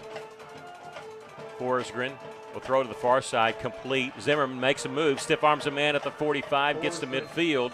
Check that, that's Jaden Webb, number 15. Zimmerman's a good receiver. He's able to get open. Yeah, Jaden Webb there on that completion. 21 yards. It's 1st and 10 for Southside, going quickly at midfield. Back to pass is Forsgren. He's going to throw it, and he's got a man open, and it is tipped and incomplete, and a flag coming in. I think the Cyclones are going to get called for pass interference here for not playing the football, and it'll be a 15-yarder getting ready to get marked off against Russellville. It looked like he was going for the ball. I think he didn't. I think the official will, from what he's shown tonight, he's looking for that head to turn around. You know, usually what you do is you look at the guy when he put his hands up to catch it. You stick your hand between his hands. Well, I think this official tonight, he's looking for somebody to turn around. You don't get that head around, he's going to call him pass interference. Now, they've marked off the 15-yard penalty. However, Southside has a player down, treating cramps on that far side. But they do get the first down here. They'll have it 1st and 10 from our 35 with 6:49 left to play here in the ball game. The Cyclones leading 38-30. This has been an entertaining game. Russellville was up, commanding 24-7 lead at one time. 23 unanswered points by Southside. They led it 30-24. Since then, the Cyclones have scored 14 unanswered points of their own. And so 38-30 is the score right now, with the Cyclones leading the injury timeout. We're getting a little bit longer timeout. Almost like I wonder if somebody had called timeout, but now the official's saying, hey, let's go, guys. Everybody getting some water here. It is a hot, muggy night. I shouldn't say hot, it's warm, muggy night. I'm ready for this fall weather that they keep talking about. 1st and 10 for the Mavericks at the Cyclone 35. Forsgren throws underneath route, complete to the 31-yard line. Forsgren complete. And this is to Zimmerman. Webb.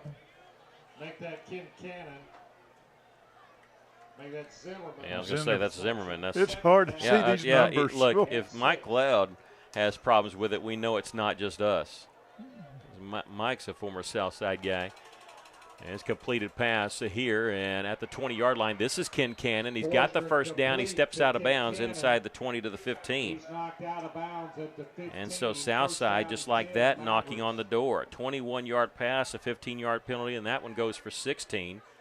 And they have it in the red zone. Ken Cannon, 3 catches for 52 yards tonight. Forsgren's now thrown for over 300 yards. 1st and 10 at the Cyclone 15.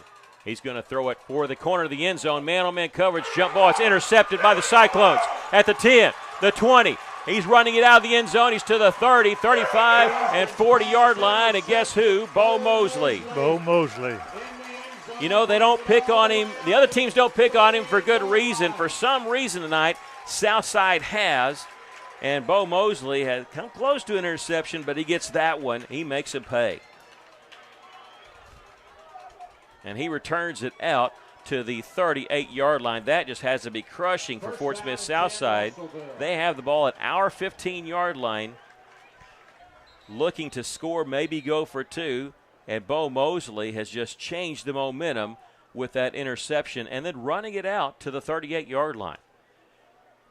And I tell you, I guarantee Bo Mosley's upset that he didn't score on it because, I mean, he catches on that far side. All he sees is the other end zone. The Cyclones have it at the 38-yard line on the 3rd turnover tonight. 2nd interception thrown by Forsgren. The 1st interception by Mosley. Here's the handoff to, it's a big gain here at midfield. Marcellus Olsen, 30, 20, 15, 10, 5, and into the end zone for the touchdown. Marcellus Olson, 62 yards. He has been a playmaker tonight. 60-yard touchdown reception, 62-yard touchdown run. Well, that's what you want, a turnover by the defense and then score. And you know what kind of playmaker is he, where he scores 2 plays, a reception and a run, both of 60 yards, and it's still not the longest. Not the longest he's had this season. He's had 2 over 70 yards this season. He goes for 62 there on the first play after the interception.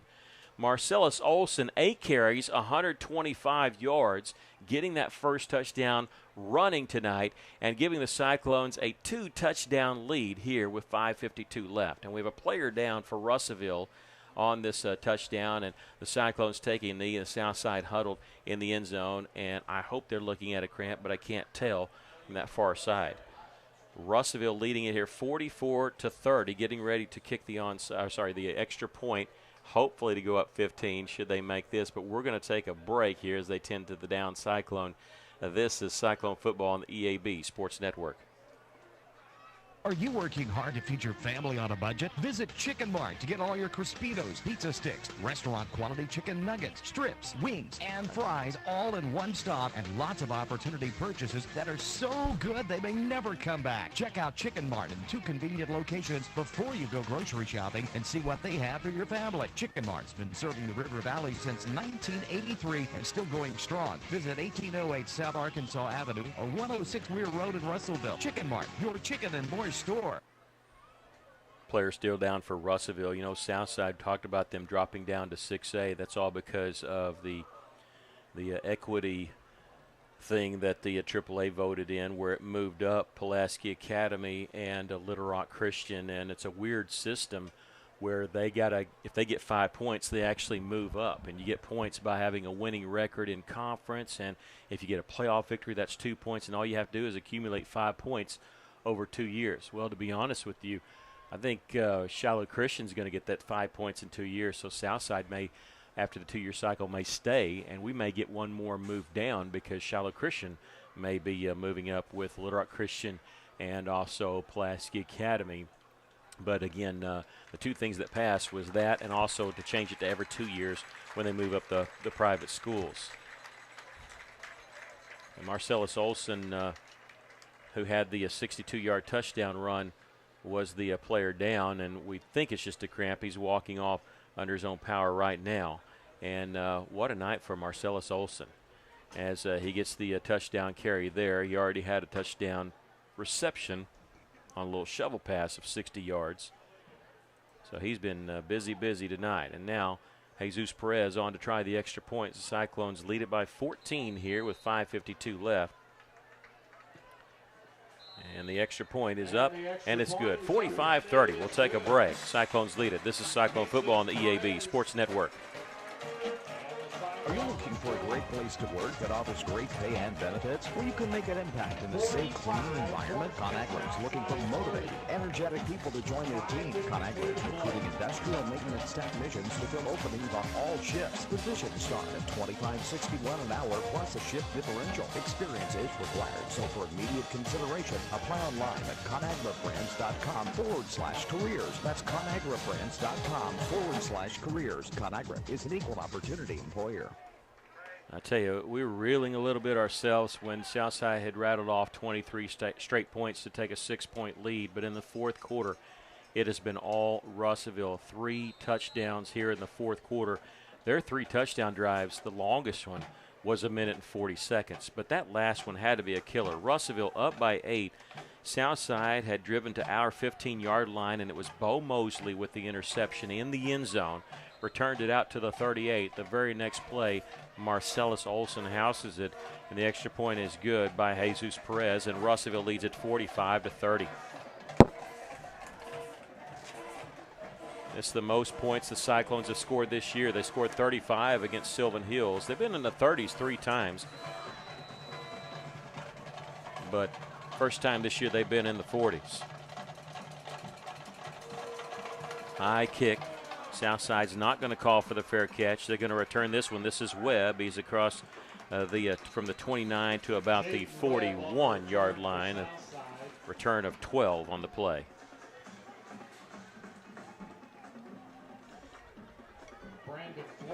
Well, we need to play tough defense. Just keep the receiver in front of us. Don't let them get behind us. No quick scores. The air has to be taken out of Southside right now because, again, I'm sure a lot of their fans, maybe even their coaches, was thinking about what two-point play do we use here when they're down 8 at our 15. And, boy, you just interception, touchdown, and bam, you're down by 15 points. Back to pass, Forsgren after the empty backfield, throws underneath route to Kincannon. He catches it. He's got 4 yards on the pickup. We'll give up those 4-yard routes all day long, up 15 right now. Clock rolling, 5:32 left. Kincannon now 4 catches for 56 yards. Forsgren, 322 yards, but more importantly, 2 interceptions to go with his 3 touchdowns. He's going to have to roll right. He's looking, pump fake. He's still running up. Boy, it's the white hat throwing it downfield, and it's going to be incomplete. Boy, we made a diving attempt at an interception on that far side. That might have been Booker that almost had his second interceptions of the night. 3rd down and 6. Clock stop, 5:13 left to go here in the ball game. Cyclones leading it 45-30. They need right at midfield for a first down. Play clock at 18. They're kind of shuffling here, 2 receivers to each side. They've gone with this look a lot. Forsgren throwing to the near side, complete, has the first down. He's into Cyclone territory, is Kincannon at the 46-yard line.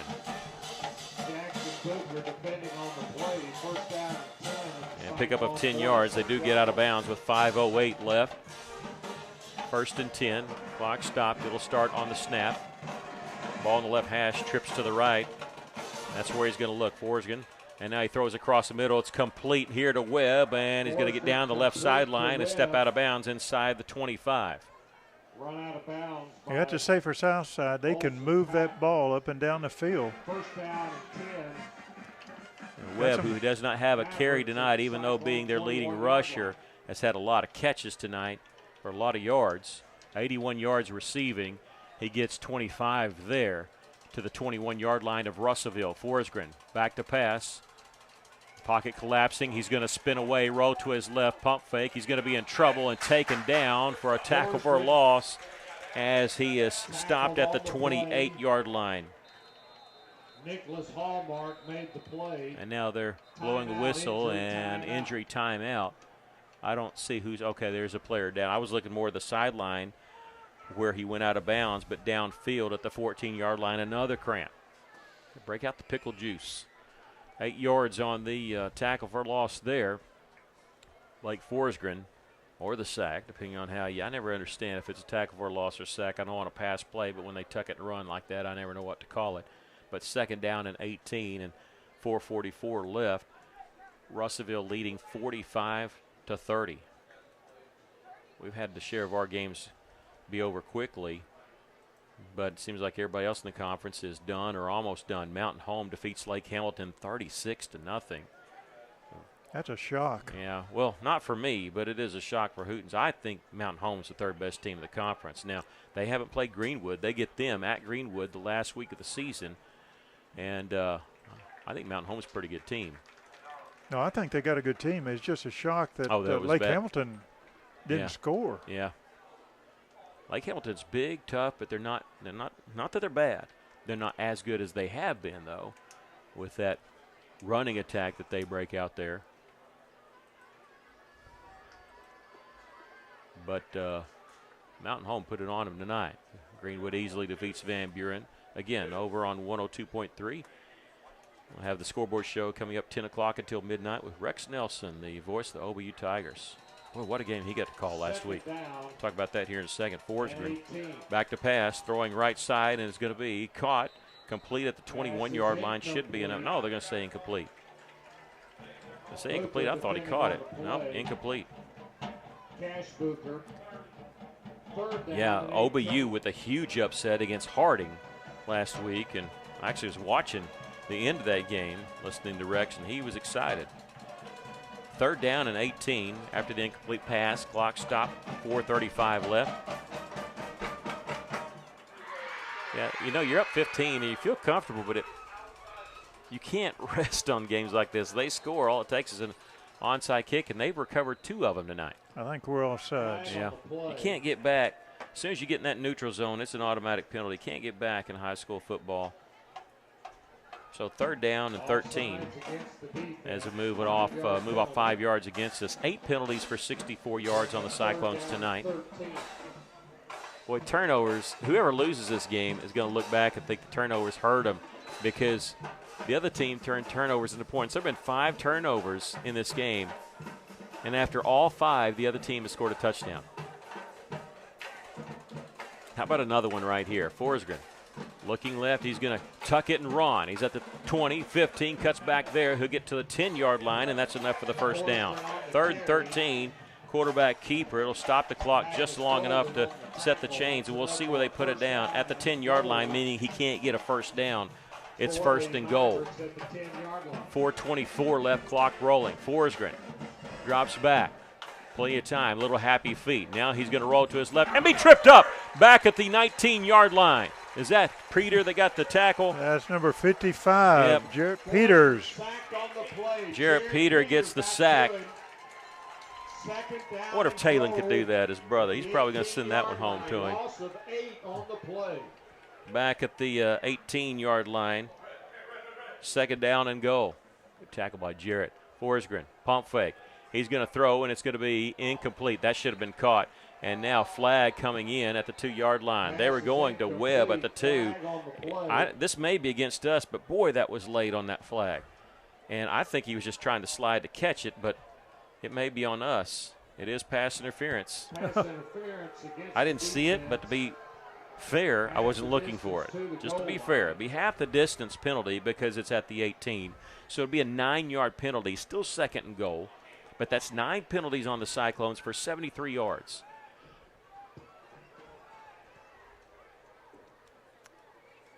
Well, that makes that sack even bigger on 1st down. Because half the distance, they're still just at the 9-yard line.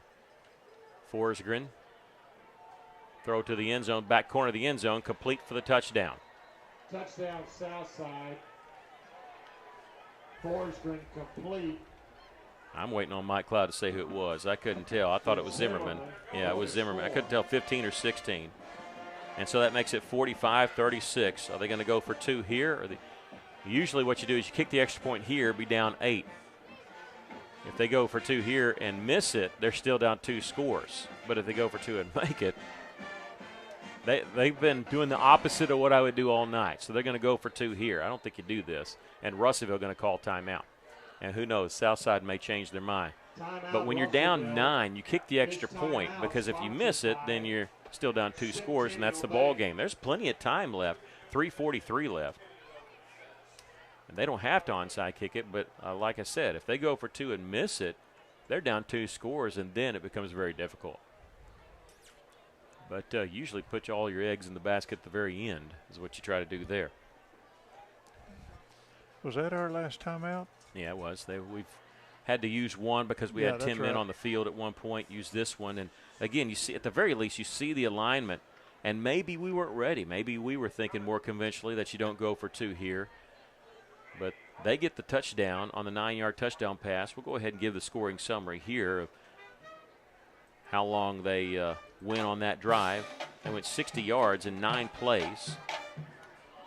And it was Forsgren hitting Peyton Zimmerman for the 9-yard touchdown pass. Zimmerman, 2 touchdowns receiving. He's got 7 catches for 105 yards. His most in a game, he had 179 against Van Buren on 9 catches. They've had 5 receivers now get 100-plus yards receiving games, and the 5th one tonight. They are going to go for 2.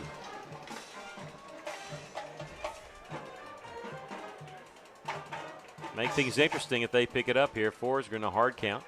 He's got Fox in the backfield with him. Ball at the 3-yard line.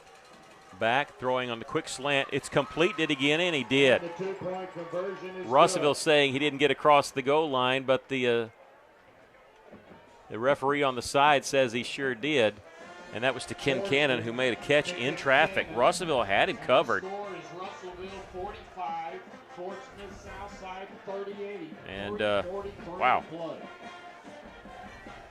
And that makes it 45-38. Now they're only down 7. So that time, I guess they knew what they were doing. Well, Coach Wheeler, he's questioning whether he was in the end zone or not. So on that drive officially, it takes 2 minutes and 9 seconds, 60 yards and 9 plays. The 2-point play forwards are into Ken Cannon. And now the question becomes, do they onside kick it? There's 3:43 left. They don't have to. They have all 3 timeouts. So it's kind of a question. I know Russellville's going to just protect against the onside kick. Southside has recovered 2 onside kicks. One they meant to do an onside. The other was a little pooch kick that ended up being a free ball. Russellville got to return one here in the second half on that. Boy, this game has just been back and forth. Well, we're playing for the onside kick. Yeah, I figured we would. We don't have anybody back deep. Our deepest guy is at the 37-yard line. Hernandez, if they have anybody fast, they could kick it over our head and just run down there and grab it. We'll see what happens here. And they're going to be onside kick, same one that they did, and they cover it, but I think they touched it.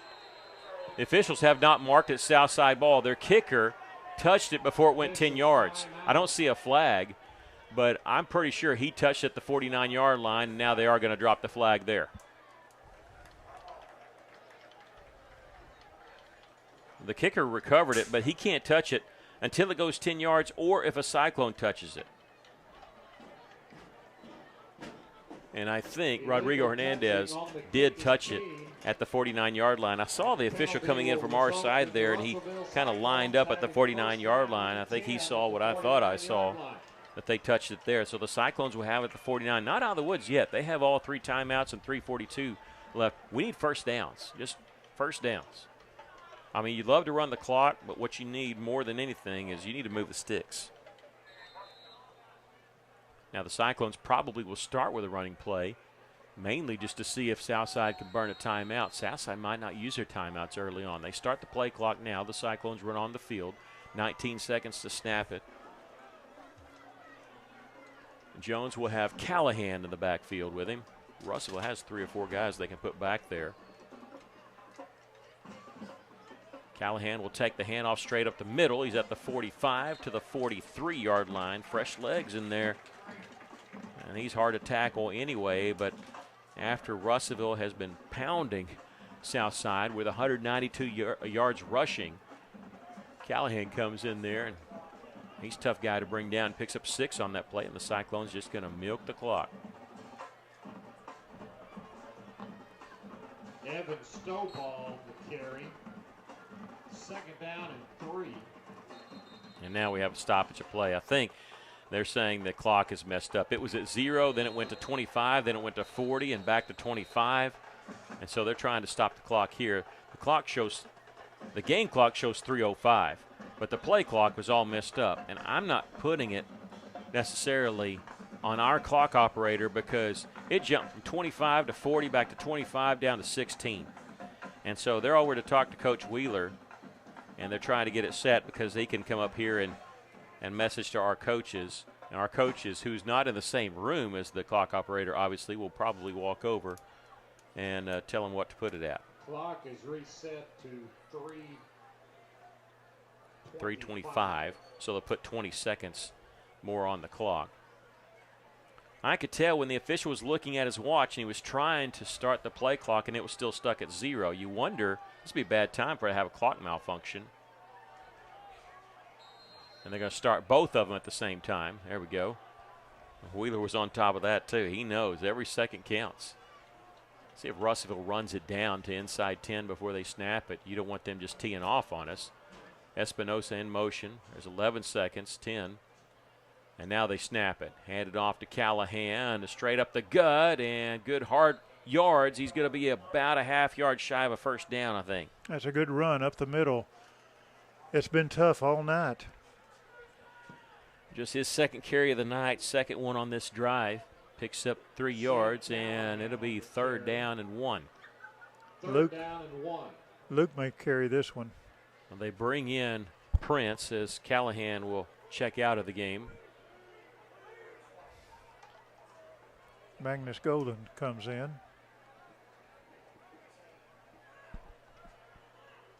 Play clock at 12. 3rd down and 1. Espinosa in motion, and let's see. They're going to give it to Prince, and he's got the first down there as he carries left side to the 36-yard line. They'll stop the clock, just reset the change. Ladarius gives us a first down at the 36. Southside calls a timeout. They will. They'll use a timeout here with 2:17 left. Russellville leading 45-38. We'll take a break. This is Cyclone football on the EAB Sports Network. At Centennial Bank, we believe serving our community goes beyond assisting with financial needs. We pride ourselves on being community connected and customer focused. Supporting our community starts with our employees. We enjoy rolling up our sleeves and helping make our community a better place. Our local bankers are a team that brings passion, pride, and dedication to our communities. That is why Centennial Bank is proud to support the place we call home. Centennial Bank, member FDIC, equal housing lender. Southside uses their first of 3 timeouts after the Russellville first down. The Cyclones will have it 1st and 10 at the Southside 35-yard line. 35-yard line is where they put it down after the 5-yard run by Ladarius Prince. 14 carries, 43 yards for Prince. We'll have all the game summary here. We'll try to give abbreviated post-game show. I don't mind bleeding in the scoreboard show, but I know we'll have the scoreboard show coming up right after the game. It's supposed to run from 10 until midnight on 102.3, but we're 7 minutes away from that, and we still got 2:17 left. 1st and 10 for the Cyclones in tight formation. Clock will start on the snap.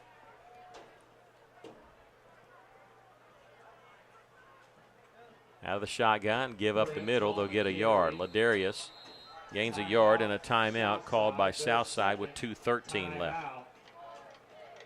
And you say, well, you're just handing the ball off. Well, what you're doing is you're making Southside use their timeouts.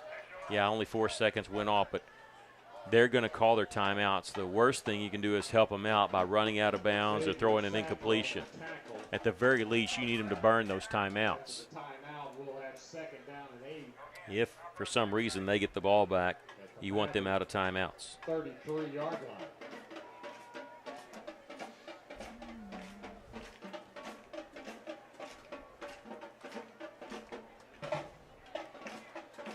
It's been a very interesting game tonight. Very explosive, really, as far as the score. Yeah, Southside with one more timeout. The Cyclones next week will be back here on senior night as they host Siloam Springs. Russellville leads that series with the Panthers 9-3 all time. They played each the last 12 years in a row. Russellville won it last year 61-17. It was the most points scored by Cyclone in a game that year. In fact, not just that year, but it's the first time we've scored that many points since 1971. Back to action here, 2nd down and 8 for the Cyclones. Prince, the running back, he'll get the call once again. Just hang on to the football, and he's going to do that and more as he gets inside the 30 to the 29-yard line.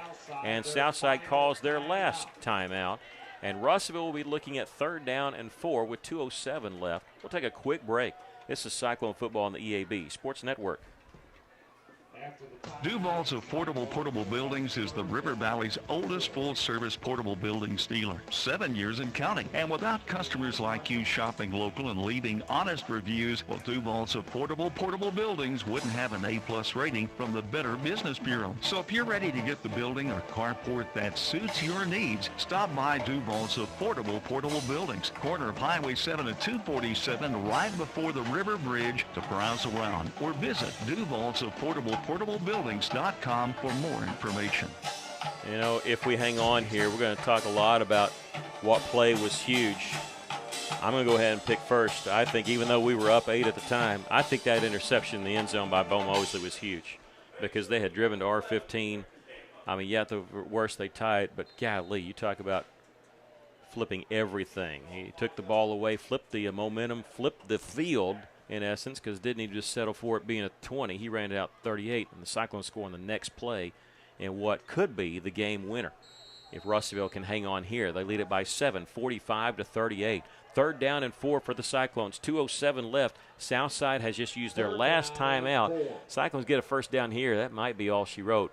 Luke Jones is going to go under center. Offset I formation. Here's a toss sweep. And running is Sam Callahan. He's got the first down. Cuts back. This is Marcellus Olson at the 20, and he's going to go down. Ball's on the floor. And let's see. Southside says they covered at the 15-yard line. And let's see. I could hear the coaches saying, go down, go down. We'll see. Southside came up with it. Oh, my goodness.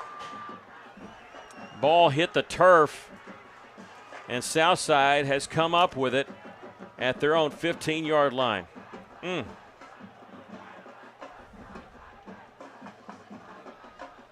14-yard carry. However, the Cyclones turned the ball over with 1:56 left. Now, look, you hate to turn the ball over. That's tough. But at the very least, they don't have any timeouts left. So, Cyclones lead it by 7. Here we go. 4 wide receivers in the pattern. Forsgren throwing far side. It's complete. No, incomplete. A diving attempt there by Zimmerman. It falls incomplete. Would have only been a 7-yard pickup. That stops the clock with 1:50 left. Now, you know why. I could hear the coaches right next to us yelling, go down. That's what coaches are always saying, go down. Cyclones turn the ball over, their 3rd turnover here at the 15-yard line of Southside. Pump fake. Forsgren going to keep it himself. He's got some room. Runs into the official there at the 20. Bounces off him to pick up a first down at 22. They'll stop the clock just to set the chains, but once again, Southside cannot stop the clock. They've used up all their timeouts. The Cyclones forced that to happen. 1:43 left, and the clock rolling. 2 wide receivers to each side. Forsgren back to pass. 3-man rush. Plenty of time. Backpedaling. Still plenty of time. Going to roll to his right, and it's going to be thrown and incomplete. We would have been fine with that being complete because it would have been lost of yards, and the clock would have continued to roll here. That's Cash Booker over there. It looked like he got his hand on it, on the ball. 2nd and 10 from the 26. Yeah, I don't understand why a quarterback tries to complete that. You just throw that one away because, like I said, that would have been a loss of 1 and the clock would have rolled. Right now it's stopped with 1:29 left. Trips to the right side. 1 receiver to the short side, the left. Forsgren back to pass. 4-man rush. He's going to be hit. The ball's on the turf, and the Cyclones have covered it at the 20-yard line. And Magnus Golden with the recovery. But that was Mergel on the sack.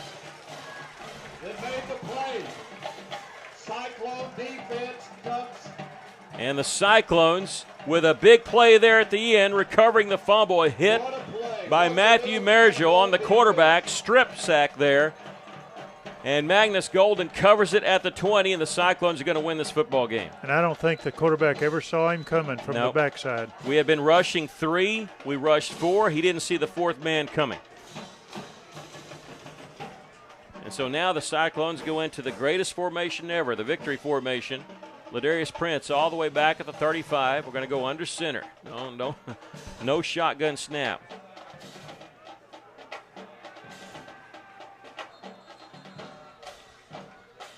Cyclones take a knee. They'll have to do it 1, maybe 2 more times. The clock rolling with 1:14 left.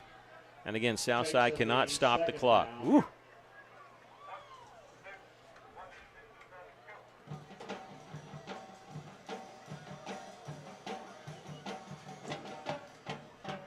That's kind of taking a break here. Just a breath. 18 seconds to snap it, 55 seconds on the clock.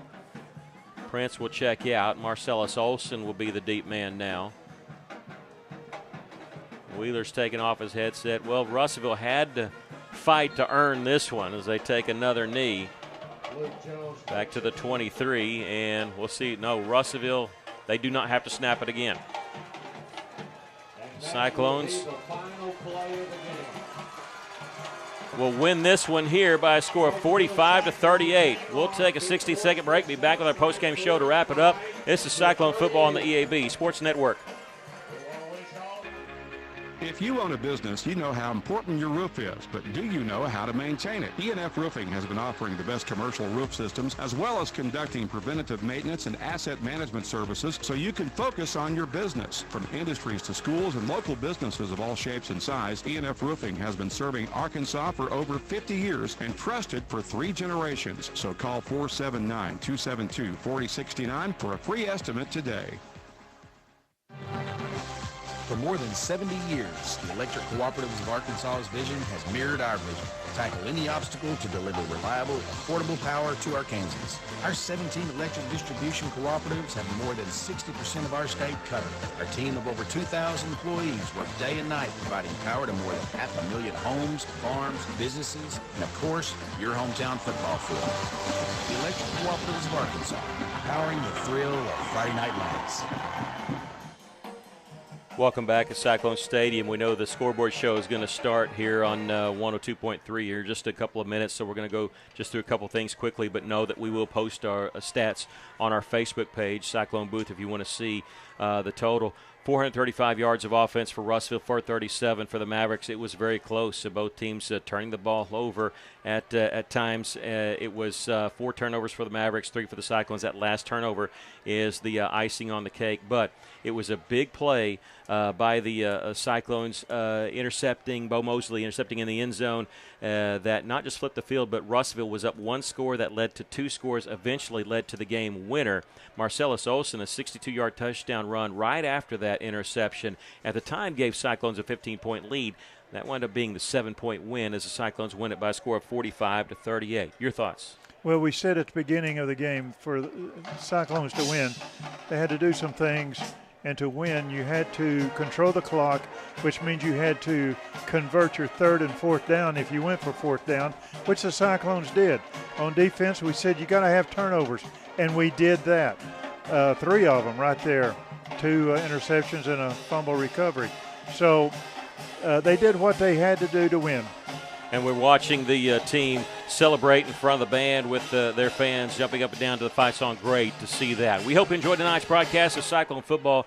Remind you, our next broadcast will be next week. The Cyclones will be back here for senior night. They host the Panthers of Siloam Springs. It'll be the 13th meeting between Siloam and Russellville, with the Crimson Cyclones having a 9-3 advantage. Kickoff at 7 o'clock. We'll be on the air with the Coaches Show at 6:30. We appreciate you joining us tonight. Also send a special thank you to our Chief Engineer, Stephen Berry, our Cyclone Booth media team of Chase Canfield and Maggie Duval. This is Cyclone Booth, KCJC, and EAB Sports, your home for all Cyclone sports. Our final score once again from Cyclone Stadium. It was Russellville 35, Southside Mavericks 38. Stay tuned on 102.3. You'll hear the scoreboard show with Rex Nelson coming up next. It'll go from now until midnight. For Maggie Duval, Chase Canfield, Aaron Duval, Stephen Berry, I'm Mickey Duval saying to you, good night, God bless, and thank you, Tony Basil. So long, everybody. Russellville Cyclone football on River Country KCJC is made possible in part by Sorrell's Body Shop.